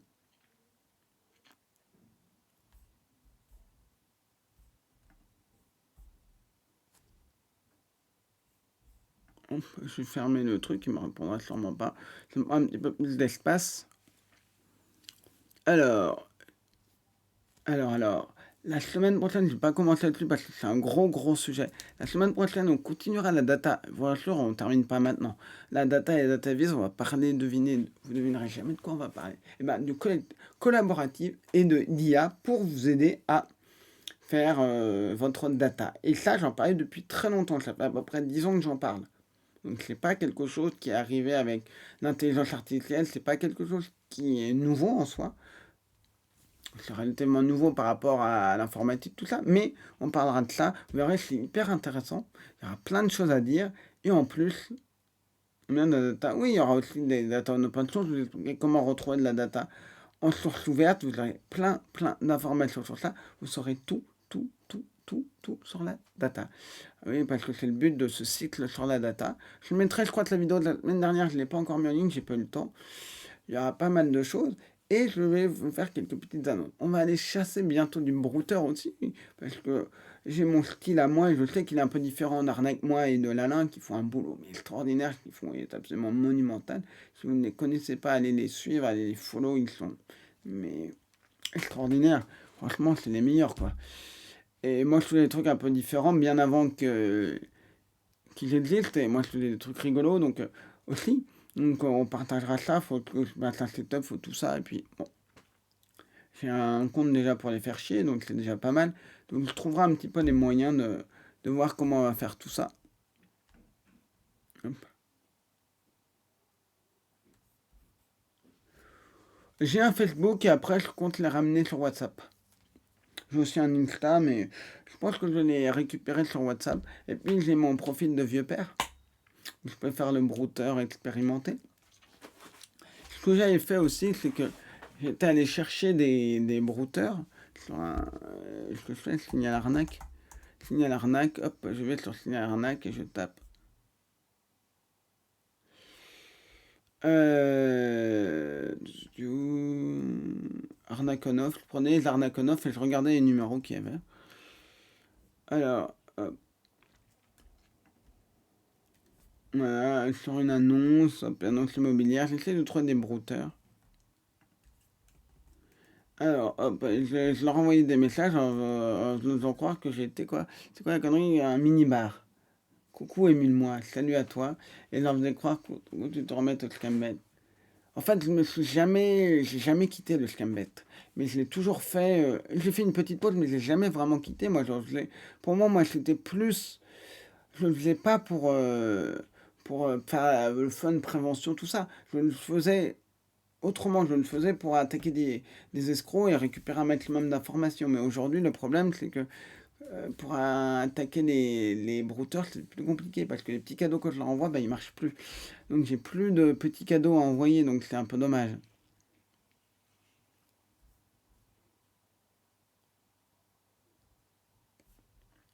Bon, voilà, là j'en ai un, bon, hop.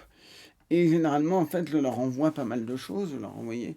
Et on a fait des découvertes incroyables. On a eu avec Arnaque-moi si tu peux, on a eu avec Leslie des trucs qu'on a vus dans des ordi qu'on a pu récupérer et que même pas Flocon a récupéré, que d'autres personnes ont récupéré. On a vu mais des dingueries, des trucs incroyables, comme dirait un autre, des dingueries. Mais des trucs qui sont mais hallucinants. On a vu des victimes qui étaient sur emprise de brouteur depuis 4 5 ans. Et qui était et en plus une qui avait compris que le brouteur était un brouteur. Et quand on a essayé de la prévenir, elle a utilisé le mot brouteur alors que moi je ne l'avais même pas utilisé.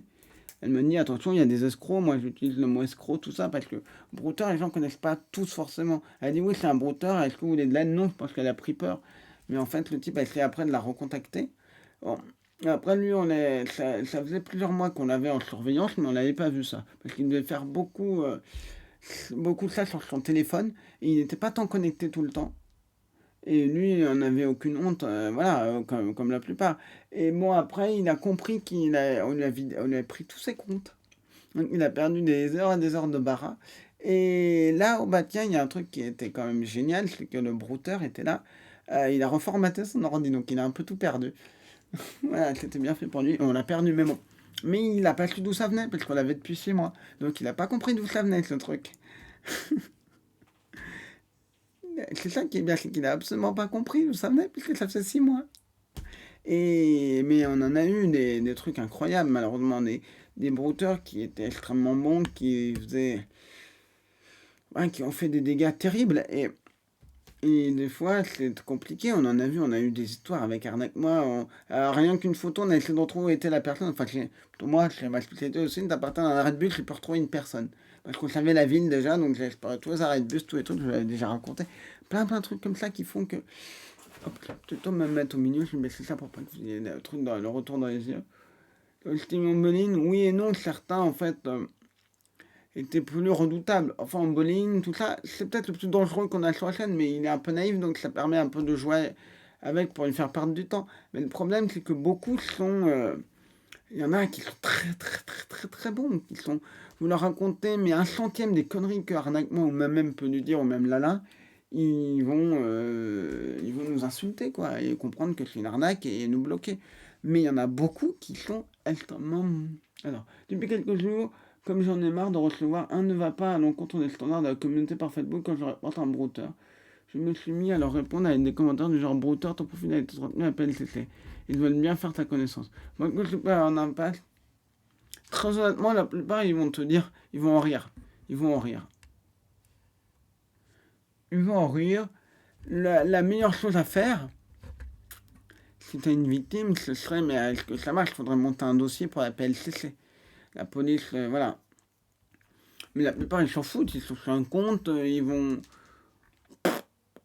Non, mais la meilleure chose à faire, je te conseille quand tu vois un brouteur, moi ce que je te conseille de faire, si tu le fais pas avec ton vrai compte, si tu as un autre compte, de prévenir toutes les personnes qui peuvent être victimes. S'il a sa liste d'amis ouverts, ou même, comment on dit, s'il a toute sa liste d'amis ouverts, ou que regardez dans les likes de ses posts, regardez qui a liké, qui peut être une victime, et les prévenir. Ça c'est extrêmement utile. Et si jamais tu vois qu'il y a une victime qui répond pas ou qu'il semble qu'elle va pas comprendre, trouver des membres de sa famille. C'est ultra important, trouver un maximum de membres de sa famille. Moi, c'est ce que je te conseille de faire absolument. Tu trouves les membres de sa famille, tu trouves toutes les personnes qui. Voilà. Parce que une personne peut dire oui, j'ai compris, mais en fait, tu sens qu'elle comprend pas. Ouais, je vais donner un exemple. Ça, c'est pas un brouteur, mais je pense que c'est notre plus gros cas. Hors brouteur, c'est notre plus gros cas. C'est avec Sento, c'est avec Mike qui font un boulot extraordinaire à tous les autres qui ont fait, mais on s'est démené, vous faut supporter, je rappelle la pop-up sur internet, on sait même pas comment l'escroc a réussi à arnaquer la personne parce elle était totalement perdue, elle était totalement, comment on appelle ça, totalement, on voyait bien qu'elle avait plus du tout toute sa tête, elle savait plus ce qu'elle faisait, elle savait plus où elle allait, et ça devenait un peu compliqué. Et le truc c'est que même avec une amie qui avait reçu un message de pourtant parce que vous qui avez posté sur son compte, etc. Oui, exactement. Est-ce que ça peut attirer l'attention de la PLCC? Je sais pas, très honnêtement, je pense pas. Je vais pas dire de bêtises, mais je pense pas. Et en fait, ce qui s'est passé, c'est que cette personne, arnaque moi, Mike, Sento, on l'a appelé, mais elle savait plus, elle avait apparemment ça semblait logique qu'elle avait des problèmes cognitifs. Et donc le brouteur lui pompait 2 000 € tous les jours et on pouvait pas laisser traîner. Donc ce qu'on a fait, c'est qu'on a cherché, on a cherché dès la famille. On dit, elle est âgée, elle est peut-être de la famille, tiens, elle est avocate, là je peux le dire, elle est avocate. Est-ce que, est-ce qu'on connaît d'autres avocats qui a pu être en contact avec elle? Et moi, je recherche, ce que je fais généralement, je regarde, quand j'ai un nom de famille qui ne sont pas courants, je regarde s'il y a beaucoup de gens en France qui sont nés en France. Donc je regarde, en fait, moi j'ai regardé s'il y avait des personnes qui étaient nées. On n'avait qu'une seule naissance en France métropolitaine, plus dom-tom. Après, je trouve une information, qu'est-ce que c'est? on trouve un poste de cette personne. Il n'y a qu'une personne en France. En plus, c'est un prénom composé, donc c'est sûr que c'est elle. On a une photo de 2003 d'elle, donc déjà, c'est une piste. Et on sait que c'est le lycée d'Alger, ancien du lycée d'Alger. Donc si elle est en Algérie, elle n'est pas notifiée sur ce site. Donc je me dis, elle doit avoir de la famille en Algérie. Donc je me dis, donc si il n'y a qu'une seule naissance et ça semble être elle, la date pouvait peut-être correspondre, ou alors un enfant ou un truc, je ne sais plus. Je me suis dit, bon, bah, ça va être très compliqué de trouver de la famille. C'est... Et puis, si elle s'est mariée, qu'elle a d'enfants, c'est pas sous son nom. Et donc, qu'est-ce que je fais? Bah, je regarde sur le site de généalogie, qu'est-ce que je trouve. Avant cela, une chose que je fais, je tape le nom dans Google. Les prénoms, le nom, les prénoms, il y a entre guillemets pour chercher. Et là, c'est comme ça que j'ai trouvé le truc d'Alger et j'ai trouvé un acte de décès où il y avait le décès de sa mère. C'était quasiment logique que c'était sa mère. Et des fois, dans ces trucs-là, bah, vous savez si la personne a un frère ou pas, ou une sœur. On va vous dire, j'entre mus et j'entre machin, ont la douleur de blablabla, blablabla. Et là, évidemment, ouais, dans ce cas-là, on sait que il faut trouver un proche, donc il faut se démener. Tu peux pas rester Maï 974. On peut pas laisser un faux support technique vider le compte de la personne toutes les jours, lui prendre 2000 euros. C'est pas possible. On doit se démener. Après, il y a des fois où on peut pas faire plus, mais on peut pas se dire on pouvait pas se dire non, on peut faire plus, on faut le maximum. On s'est démené, on a cherché toutes les informations, et là, donc je vois une info, donc je sais quel nom de sa mère, et bingo, je tombe sur un site de généalogie Généanet, je tombe sur une tombe dans laquelle il y a le nom de la personne et un autre nom, qui semble être deux personnes, dont on a déduit que c'est le mari et la femme, en toute logique. Voilà, parce qu'ils n'ont pas le même nom, donc c'est pas des frères et sœurs, quoique, mais bon, je vois le truc, et là, j'ai un nom. Je me dis, il faut taper ce nom de famille-là dans la ville. C'était une grande ville du sud de la France, une grande ville. Donc je tape le nom et je vois qu'on a 6 personnes à peu près, et donc une qui est avocate. Et je me dis, ah tiens, elle a 2 noms. C'est peut-être le nom d'une fille, je me dis c'est peut-être une cousine, c'est peut-être un truc assez intéressant. Et là, je me dis, et là, je trouve une photo d'elle et je montre à Sento, je montre à Mike, et Sento me dit, mais attends, elle te ressemble, on dirait la même un peu plus jeune. J'avais une photo de 2003. Et l'autre de 2003 était quand même un peu clésée, c'était une photo faite, vous voyez, c'est pas une photo faite, c'est une photo faite avec un appareil photo et donc qui a été scanné sûrement et après remis dans le truc en tout petit. Mais ça se ressemblait. Et là, je me dis, elles sont de la même famille. Et donc, qu'est-ce que fait l'ami Sento? Il dit, bon, bah, je vais rédiger un texte et l'envoyer à cette dame qui en plus est avocate. Donc, il y a peut-être des chances qu'elle la connaisse. Parce qu'on s'est dit, moi, je lui ai dit à Sento, c'est la seule piste que j'ai. Après, à part contacter les autres, mais c'est elle en premier qu'il faut contacter. Quand vous faites une recherche de victimes ou de proches de victimes, il faut prioriser les informations. Faut, moi, je sais à peu près quels outils ont plus de chances de donner une information selon ce que j'ai comme information, c'est-à-dire selon les données que je vais avoir. Bah, je sais que telle chose va me donner, a plus de chances de me donner de l'information et telle chose a moins de chances de me donner de l'information selon les infos que j'ai. Et donc, je vais tout de suite chercher, quand j'ai un numéro de téléphone, je cherche dans Google, je le cherche dans mes bases de données, je le cherche pour avoir ça. Je sais à peu près. Et j'ai une chance aussi que je ne stresse pas, je suis très calme, je sais exactement quels sont mes outils, je les connais très bien. Et c'est quelque chose qui est, ouais, c'est un vrai travail de détective et ça me sert aussi pour mes cours, d'apprendre aux gens à se protéger, à défendre, attaquer, etc. Si on veut trouver une personne qui va se défendre, etc. Et c'était hyper intéressant parce que on cherche, on essaie de trouver, et puis c'est des trucs où c'est pas. C'est des trucs où des fois on a le temps. Ça va, des fois on a le temps, mais des fois la personne va se savoir. Donc là, l'avantage avec cette dame, c'est qu'on avait un peu de temps, mais pas tant que ça. Et donc ce que j'ai fait, je me rappelle à un moment, on avait fait une réunion d'urgence, Mike, Sento, moi, je leur ai dit, ah, parce que j'ai un événement, mais écoutez, cette personne, je peux pas, je dois partir à un événement, j'ai promis à une amie d'aller à un vernissage, mais je suis désolé, cette personne est quand même hyper importante. Je te dis, je voulais y aller à pied au cet événement, je voulais un peu marcher. Ça tombe bien, j'ai mis pris des oreillettes et j'ai écouté la conversation. Ce que je te disais, et je leur ai dit, écoutez, bon, bah, à un moment, je les écoutais, je leur ai dit, bon, je ne serai pas disponible. Je veux juste vous écouter pour voir vos avancées, vos trucs, et voilà, je vais à pied pendant j'ai une grosse heure de marche, pour moi. Et c'est comme ça que j'ai tout écouté. Bon, ils sont arrivés, voilà, c'est terminé avant que j'arrive, mais au moins j'ai pu écouter, voilà, j'avance, j'ai évité de dire, bon, est-ce que vous avez pensé à ça? Non, c'est trop important, je suis désolé, on a une victime. Certes, il y a un truc à faire, mais je trouve un compromis pour pouvoir accompagner. Ça me semblait hyper important et je ne voulais pas laisser tomber cette victime. Et bon, donc Santo et Mike ont dit, bon, ça va, on peut. Non, je voulais pas me. Et c'est en trouvant cette photo que ça nous a donné la piste. Et puis après, elle a dit, ah oui, je suis cousine, on a par alliance, je sais pas quoi, alors qu'elles se ressemblaient, bon, peu importe. Et elle s'en est occupée. C'est ça qui est génial. C'est qu'on a pu se mobiliser parce qu'on ne pouvait pas laisser cette personne. Cette personne, bah, la victime a laissé couper quoi? Couper apparemment. Couper tout lien avec sa famille. Donc c'est quand même. C'est parfois un peu compliqué, c'est parfois un petit peu tout ça. Mais on s'est démené. Et c'est un travail d'équipe. C'est un travail d'équipe, c'est parce que on a toutes les informations, on a tous les trucs. On s'est mobilisé, on a appelé les voisins, on a appelé machin, on a cherché des gens qui la connaissent. Est-ce que tel cabinet pouvait la connaître? Il y avait un cabinet dentaire à côté, est-ce qu'elle la connaissait? Ça a été un vrai boulot d'équipe. Voilà, voilà, c'est moi qui ai trouvé la photo qui a pu aider, mais ça aurait pu être quelqu'un d'autre qui aurait pu. Je ne veux pas donner l'impression que c'est moi qui.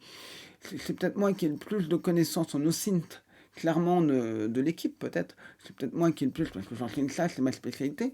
Mais ça n'empêche pas que d'autres personnes aussi, il y a de la logique, il y a du bon sens. De dire, ok, on sait à peu près où elle habite, ben on peut contacter, voilà, on peut contacter les gens. Attends, il y a quel cabinet d'avocats, on va l'appeler. Voilà, c'est aussi de la logique. Mais voilà, c'est un coup de bol aussi qu'il y a eu cette tombe-là. Parce que sans ça, on aurait eu beaucoup plus de mal. On aurait eu beaucoup plus de mal, on n'aurait pas trouvé ce nom-là. On aurait peut-être cherché les avocats et on aurait peut-être tous appelé et ça aurait fonctionné comme ça. Et on aurait peut-être vu la photo de l'avocate, on se dit, ah, tiens, elle lui ressemble, mais c'est peut-être une coïncidence. Tandis que là, elle lui ressemble, en plus c'est sur la tombe, quel nom. Vous voyez, c'est quelque chose où vous vous dites, bah non, c'est pas, ça peut pas être une coïncidence, c'est pas un truc de coïncidence, c'est forcément un truc. Et c'est comme ça qu'on essaye. Et puis, on a tous des compétences différentes, on est tous plus ou moins compétents sur certains domaines. Voilà, il y en a, voilà, Sento est très bon sur tout ce qui est téléphonique, je parle pas d'appel, mais de la façon de gérer les trucs téléphoniques, de faire les numéros, tout ça. Ce que certains ont pas, évidemment, on est tous différents, on a tous des compétences, et c'est ça qui fait, je pense, notre force dans notre collectif. Tous bons et qu'on est tous là pour faire de la prévention, qu'on est tous là pour, comment dire, essayer d'accompagner au maximum les victimes. On prend du temps. J'en profite pour le dire, mais est-ce que vous voyez pas est-ce que vous ne voyez pas en, comment on appelle ça, en, en fond, est-ce que vous ne voyez pas, c'est vraiment tout ce qu'on fait. Parce que nous, ce qu'on fait, c'est vraiment, on se mobilise pour s'assurer que les victimes soient ok, parfois on les suit, parce que certaines ont un besoin psychologique, besoin d'être accompagnées, ont besoin d'être suivies, ont besoin qu'on les accompagne. On n'a pas vraiment pas de personnes psychologues dans notre équipe, mais on a besoin parfois de gens qui ont besoin d'être accompagnés, qui ont besoin d'être suivis, qui ont besoin d'être comment on peut dire, qui ont besoin d'être accompagnés, qui ont besoin ils sont face à des arnaques et qui ont besoin d'être suivis, qui ont besoin qu'on leur explique un petit peu comment ça se passe, qu'ils leur explique telle arnaque, ça se passe comme ça, tel truc. C'est parfois très compliqué. Et on se retrouve parfois avec des gens qui ont parfois du mal à comprendre, et c'est normal. Parce qu'ils sont très vulnérables, ils peuvent très vite replonger. On est obligé d'aller trouver des gens de la famille, de leur dire, bon voilà, il faut essayer de trouver telle personne de la famille. C'est énorme, mais c'est nécessaire, on peut pas. C'est peut-être une goutte d'eau, certains disent, ouais, c'est une goutte d'eau, ouais, mais bon, c'est peut-être des gens à qui on a évité de se faire voler 2 000 euros. Et comme le dit l'ami Sento, c'est aussi un effet boule de neige. C'est plein de gens qui d'un coup se rendent compte que tel truc est une arnaque, se rendent compte que tel truc, ils vont en parler. Et puis une fois, on avait eu quelqu'un, au téléphone, je ne sais plus quelle était l'affaire, mais à un moment, on appelle les voisins, parce que... Et d'un coup, on lui explique, il dit, oh merde, moi j'ai vécu ça. Et le type lui dit, oh merde, moi j'ai vécu ça, je sais exactement ce que c'est.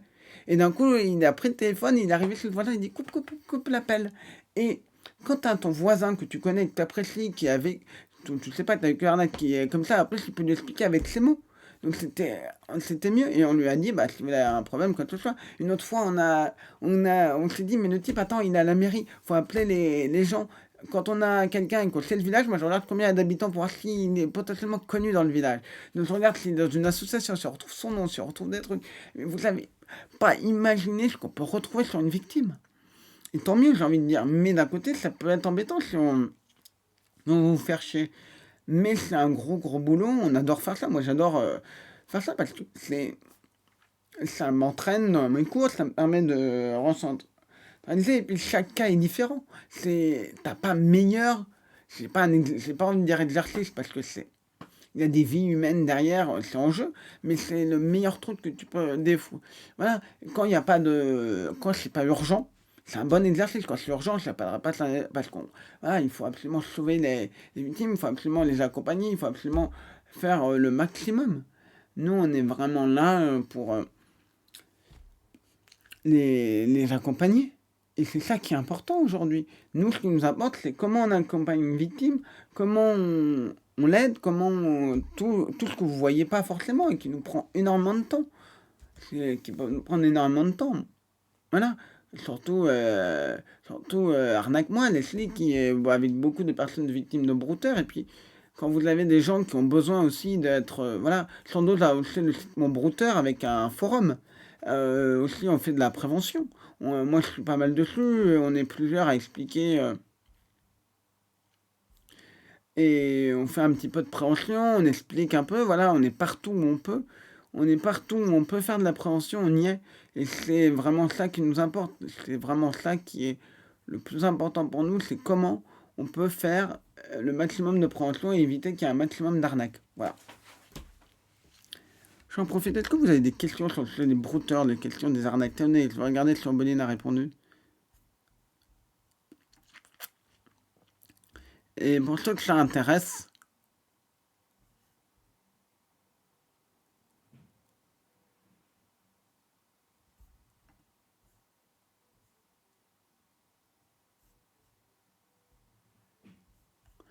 alors, non, Facebook.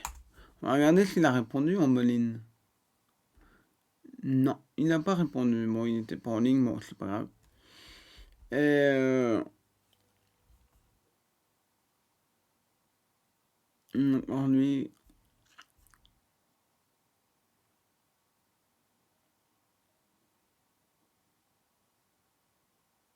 Alors, hop. Voilà. Donc, je regardais, non, il m'a pas répondu. Pour ceux que ça intéresse, pourquoi il s'appelle Ambeline? Je rappelle que c'est le vieux père qui est derrière, donc le brouteur expérimenté qui le guide. En fait, je me suis dit, qu'est-ce que je peux lui donner comme nom vieillot? Et j'ai trouvé Ambeline, parce que je voulais un nom un peu qui fasse exprès, parce que si tu lui donnes un nom trop classique, bah peut-être qu'une victime dirait qu'il s'appelle Ambeline, c'est bizarre. C'est fait exprès. Et je lui ai dit, tu t'appelles Ambeline Lilo Samarine. Donc en fait, tout simplement en référence à un personnage des. Comment? Dans la série qui s'appelle Lilo Samarine. Est-ce qu'il s'appelle Ambeline? D'un coup, j'ai un doute. Est-ce que c'est comme ça que je lui ai donné? Lilo. Yellow, c'est plutôt Yellow Submarine. Est-ce qu'elle s'appelle Ambeline? Je ne sais même plus. Non, non, non, elle s'appelle pas Ambeline. C'est Yellow Submarine. Et c'est ça, c'est la femme du poissonneur d'Alphabétique. Et évidemment, son prénom vient de la chanson Beatles, des Beatles. Et en anglais, elle s'appelle pas Yellow Submarine, c'est un dernier pays, elle s'appelle Bacteria. Bon.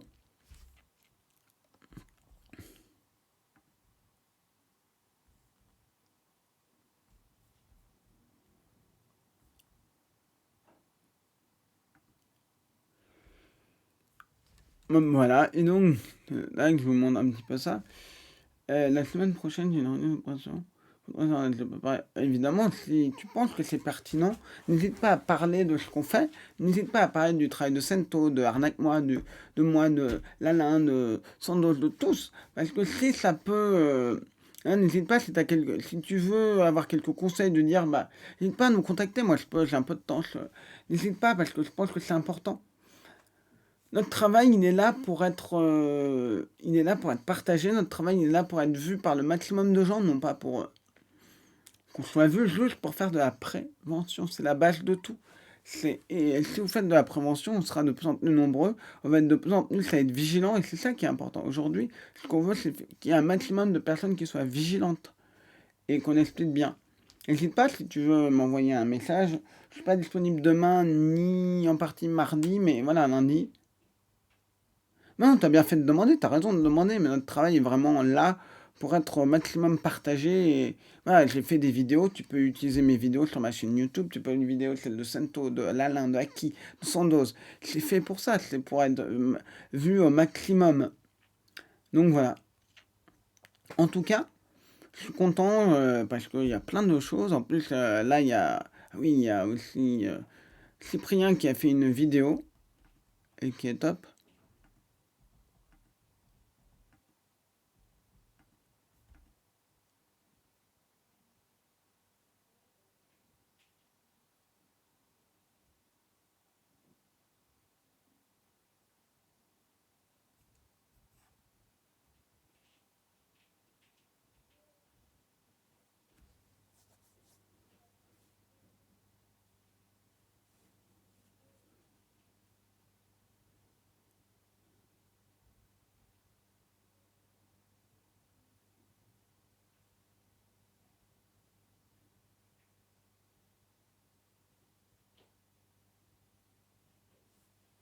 Hop, je regardais, hop, je notais deux, trois trucs. Depuis que mon père fait se faire avoir, j'essaie d'arrêter mon entourage, mais ce n'est pas votre niveau. Mais déjà, c'est très bien ce que tu fais. Je dis, c'est très très bien. Même, je veux dire, c'est le colibri. Mais on est tous des petits colibris qui essayent d'éteindre l'incendie, et plus on sera nombreux. Voilà. Si chacun apporte sa pierre à l'édifice, c'est ça qui est génial.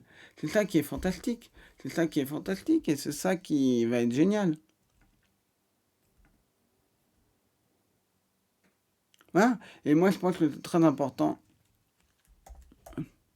Donc, je vais regarder qui est en live sur Twitch.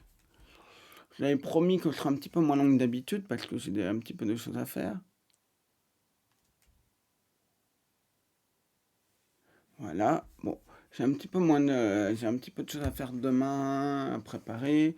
Je vais quand même un petit peu continuer. J'ai quelques petites choses à vous dire, encore deux, trois petites choses à vous dire. N'hésitez pas, je vous reparle de mon cahier de vacances contre les arnaques que je suis en train de faire. Merci à tous ceux qui m'ont donné des conseils, donné des idées. Mais là, je pense que je me réalise que c'est un peu tard. Il y en a beaucoup qui sortent en mai. Ils sont déjà prêts, déjà bouclés. Le mien ne l'est pas. Je veux dire, la V1 est bouclée. Il faut corriger tout ça. Mais après, le truc, c'est que je me retrouve à. Je me dis, bon, on verra bien. Au pire, ce sera peut-être l'année prochaine. Peu importe. En tout cas, ce projet est lancé. On a d'autres projets aussi. Je peux pas vous en parler, mais on a d'autres projets qu'on aimerait bien réaliser. À certains, j'en ai parlé. J'aimerais bien le faire, qui pourrait faire un maximum de prévention. Ce serait extraordinaire qu'on ait un maximum de gens. Et enfin, j'ai mon spectacle conférence. Vous avez des idées, j'aimerais bien le jouer à partir de septembre. Bon, avant, pourquoi pas. Ça peut être chouette. Et bon, en tout cas, je suis content. La semaine prochaine, on va parler de données, de data vis, explicitement lié à l'IA et à collaboratif. Vous verrez, c'est hyper intéressant. Avant, je vais vous montrer un petit peu là où je suis. C'était ma chambre. Donc, vous voyez, là, non, là, alors, je vais y arriver. Là, ce qu'il y a là. Comment je fais tout ça, ce qui est caché par ma tête, c'est donc ma collection de Beatles. Enfin, ma McCartney. Voilà, il y a du Harrison aussi. Bref, tout ça. Là, c'est plutôt pas mal. Bon, vous voyez, hop, il y a même Help qui est ici. Voilà.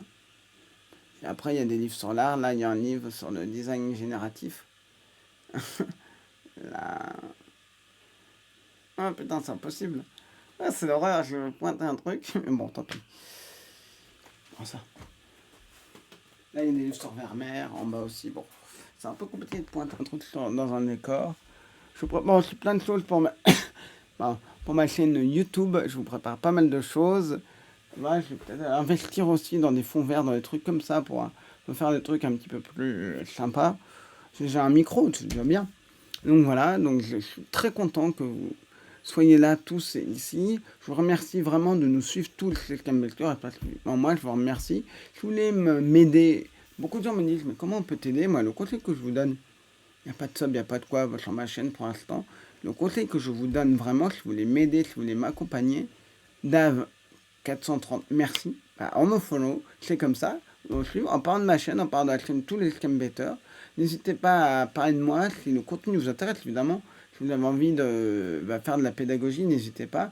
Si vous voulez que je fasse d'autres lives à d'autres jours, ou que je fasse un deuxième, dire ah mais que beaucoup de gens disent ah ce serait bien que tel jour tu fasses aussi une autre pour de rattrapage, une section de ou autre chose.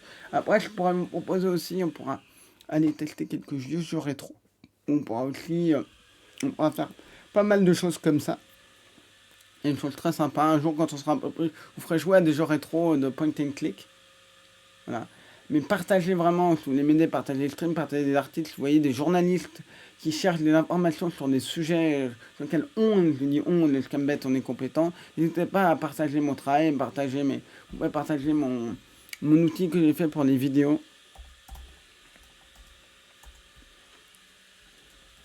Hop. Il y a mon spectacle, il y a les Victor Besset, vous pouvez partager ça, n'hésitez pas. Voilà, c'est vraiment comme ça qu'on aide tous les scam betters, partager, donner de la visibilité, donner de la force.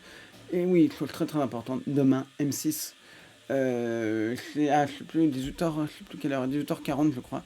Il y a Sento et il y a Arnaque-moi, ça va être énorme. Malheureusement, je ne serai pas devant mon écran, moi je serai à la radio. Enfin, en tant que spectateur, je fais pas d'émission, voilà. Mais en tout cas,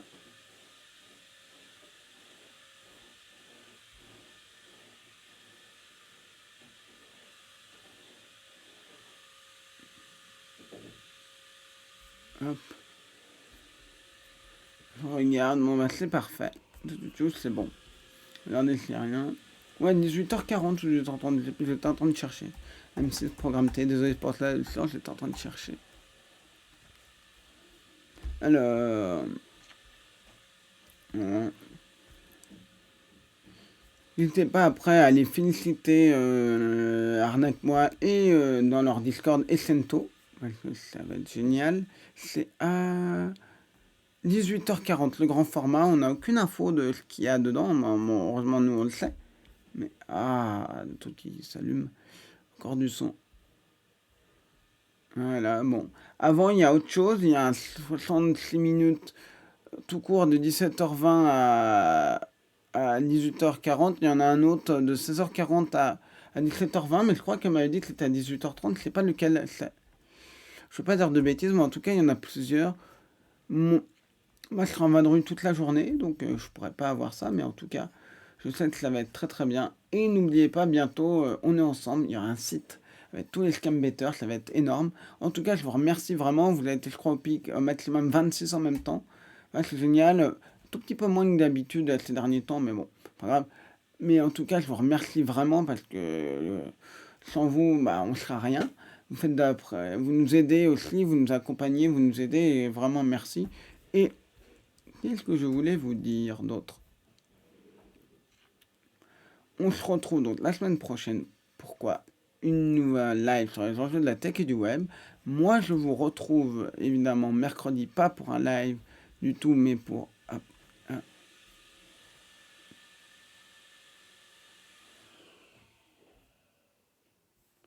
Voilà, je regarde un peu, j'ai un message avec moi qui stresse un peu. N'hésitez pas dans son Discord, ne lui envoie pas trop de messages parce que je pense que là, bah, elle stresse beaucoup.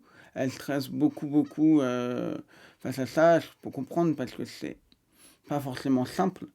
Mais en tout cas, je regardais parce qu'elle a envoyé un message, je voulais voir si tout allait bien. Hop. Et c'est quelqu'un vraiment de génial, Arnaque, moi. C'est vraiment quelqu'un de... Attendez, qu'est-ce que je cherchais? Je sais même plus. Je cherchais un truc et en même temps, je parle d'autre chose. En tout cas, moi, je remercie. T'es là, mais je sais plus, je voulais dire un truc, je sais plus quoi. Ouais, partagez la vidéo de Cyprien, ce sera pas mal. Ouais, c'est 70 minutes, 18h40, je crois. Ouais, c'est ça, ce que j'étais en train de regarder. En tout cas, oui, voilà, je sais ce que je vais dire. Vendredi, mercredi. Donc, mercredi prochain, c'est quoi? C'est l'analyse, le 17 avril, c'est l'analyse d'un clonage et deepfake de voix avec Élise Lucet, vous verrez. On a analysé, je vous montre. Allez, je suis sympa. Non, est-ce que je suis sympa? Est-ce que je suis sympa? Ouais, allez, je suis sympa, j'ai pas mal d'onglets, je peux vous le montrer. Je vous montre un extrait en avant-première sans le son, évidemment. Ah ouais, je suis sympa. Je la laisse tranquille. Oui, moi aussi, je la laisse tranquille. Hop. Merde. Évidemment. Non, je ne veux pas vous montrer ça, je veux vous montrer ça. Voilà. Hop. Est-ce que annuler? Il est où le machin? Il est où le machin? On va faire annuler parce que je ne le vois pas. Alors voilà. Et regardez en avant-première un extrait de ma vidéo. Donc vous allez analyser, on va analyser. C'est ce deepfake là qu'on a analysé. Fake, voilà. De Élise Lucet, je ne vais pas trop le mettre parce qu'après on va me dire que je vole du contenu de France 5. Mais voilà. Vous verrez tout. En tout cas, je vous remercie. On va donc faire un petit raid. Alors, qui on peut raid? Hop, voilà. Ok, bon, raid.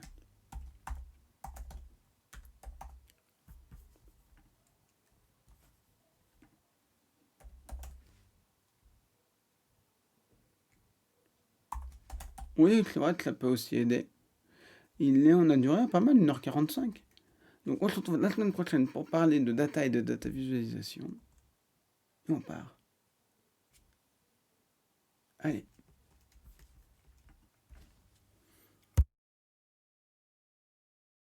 Hop, merci. Allez, on lance le raid. 1, 2, 3, 4,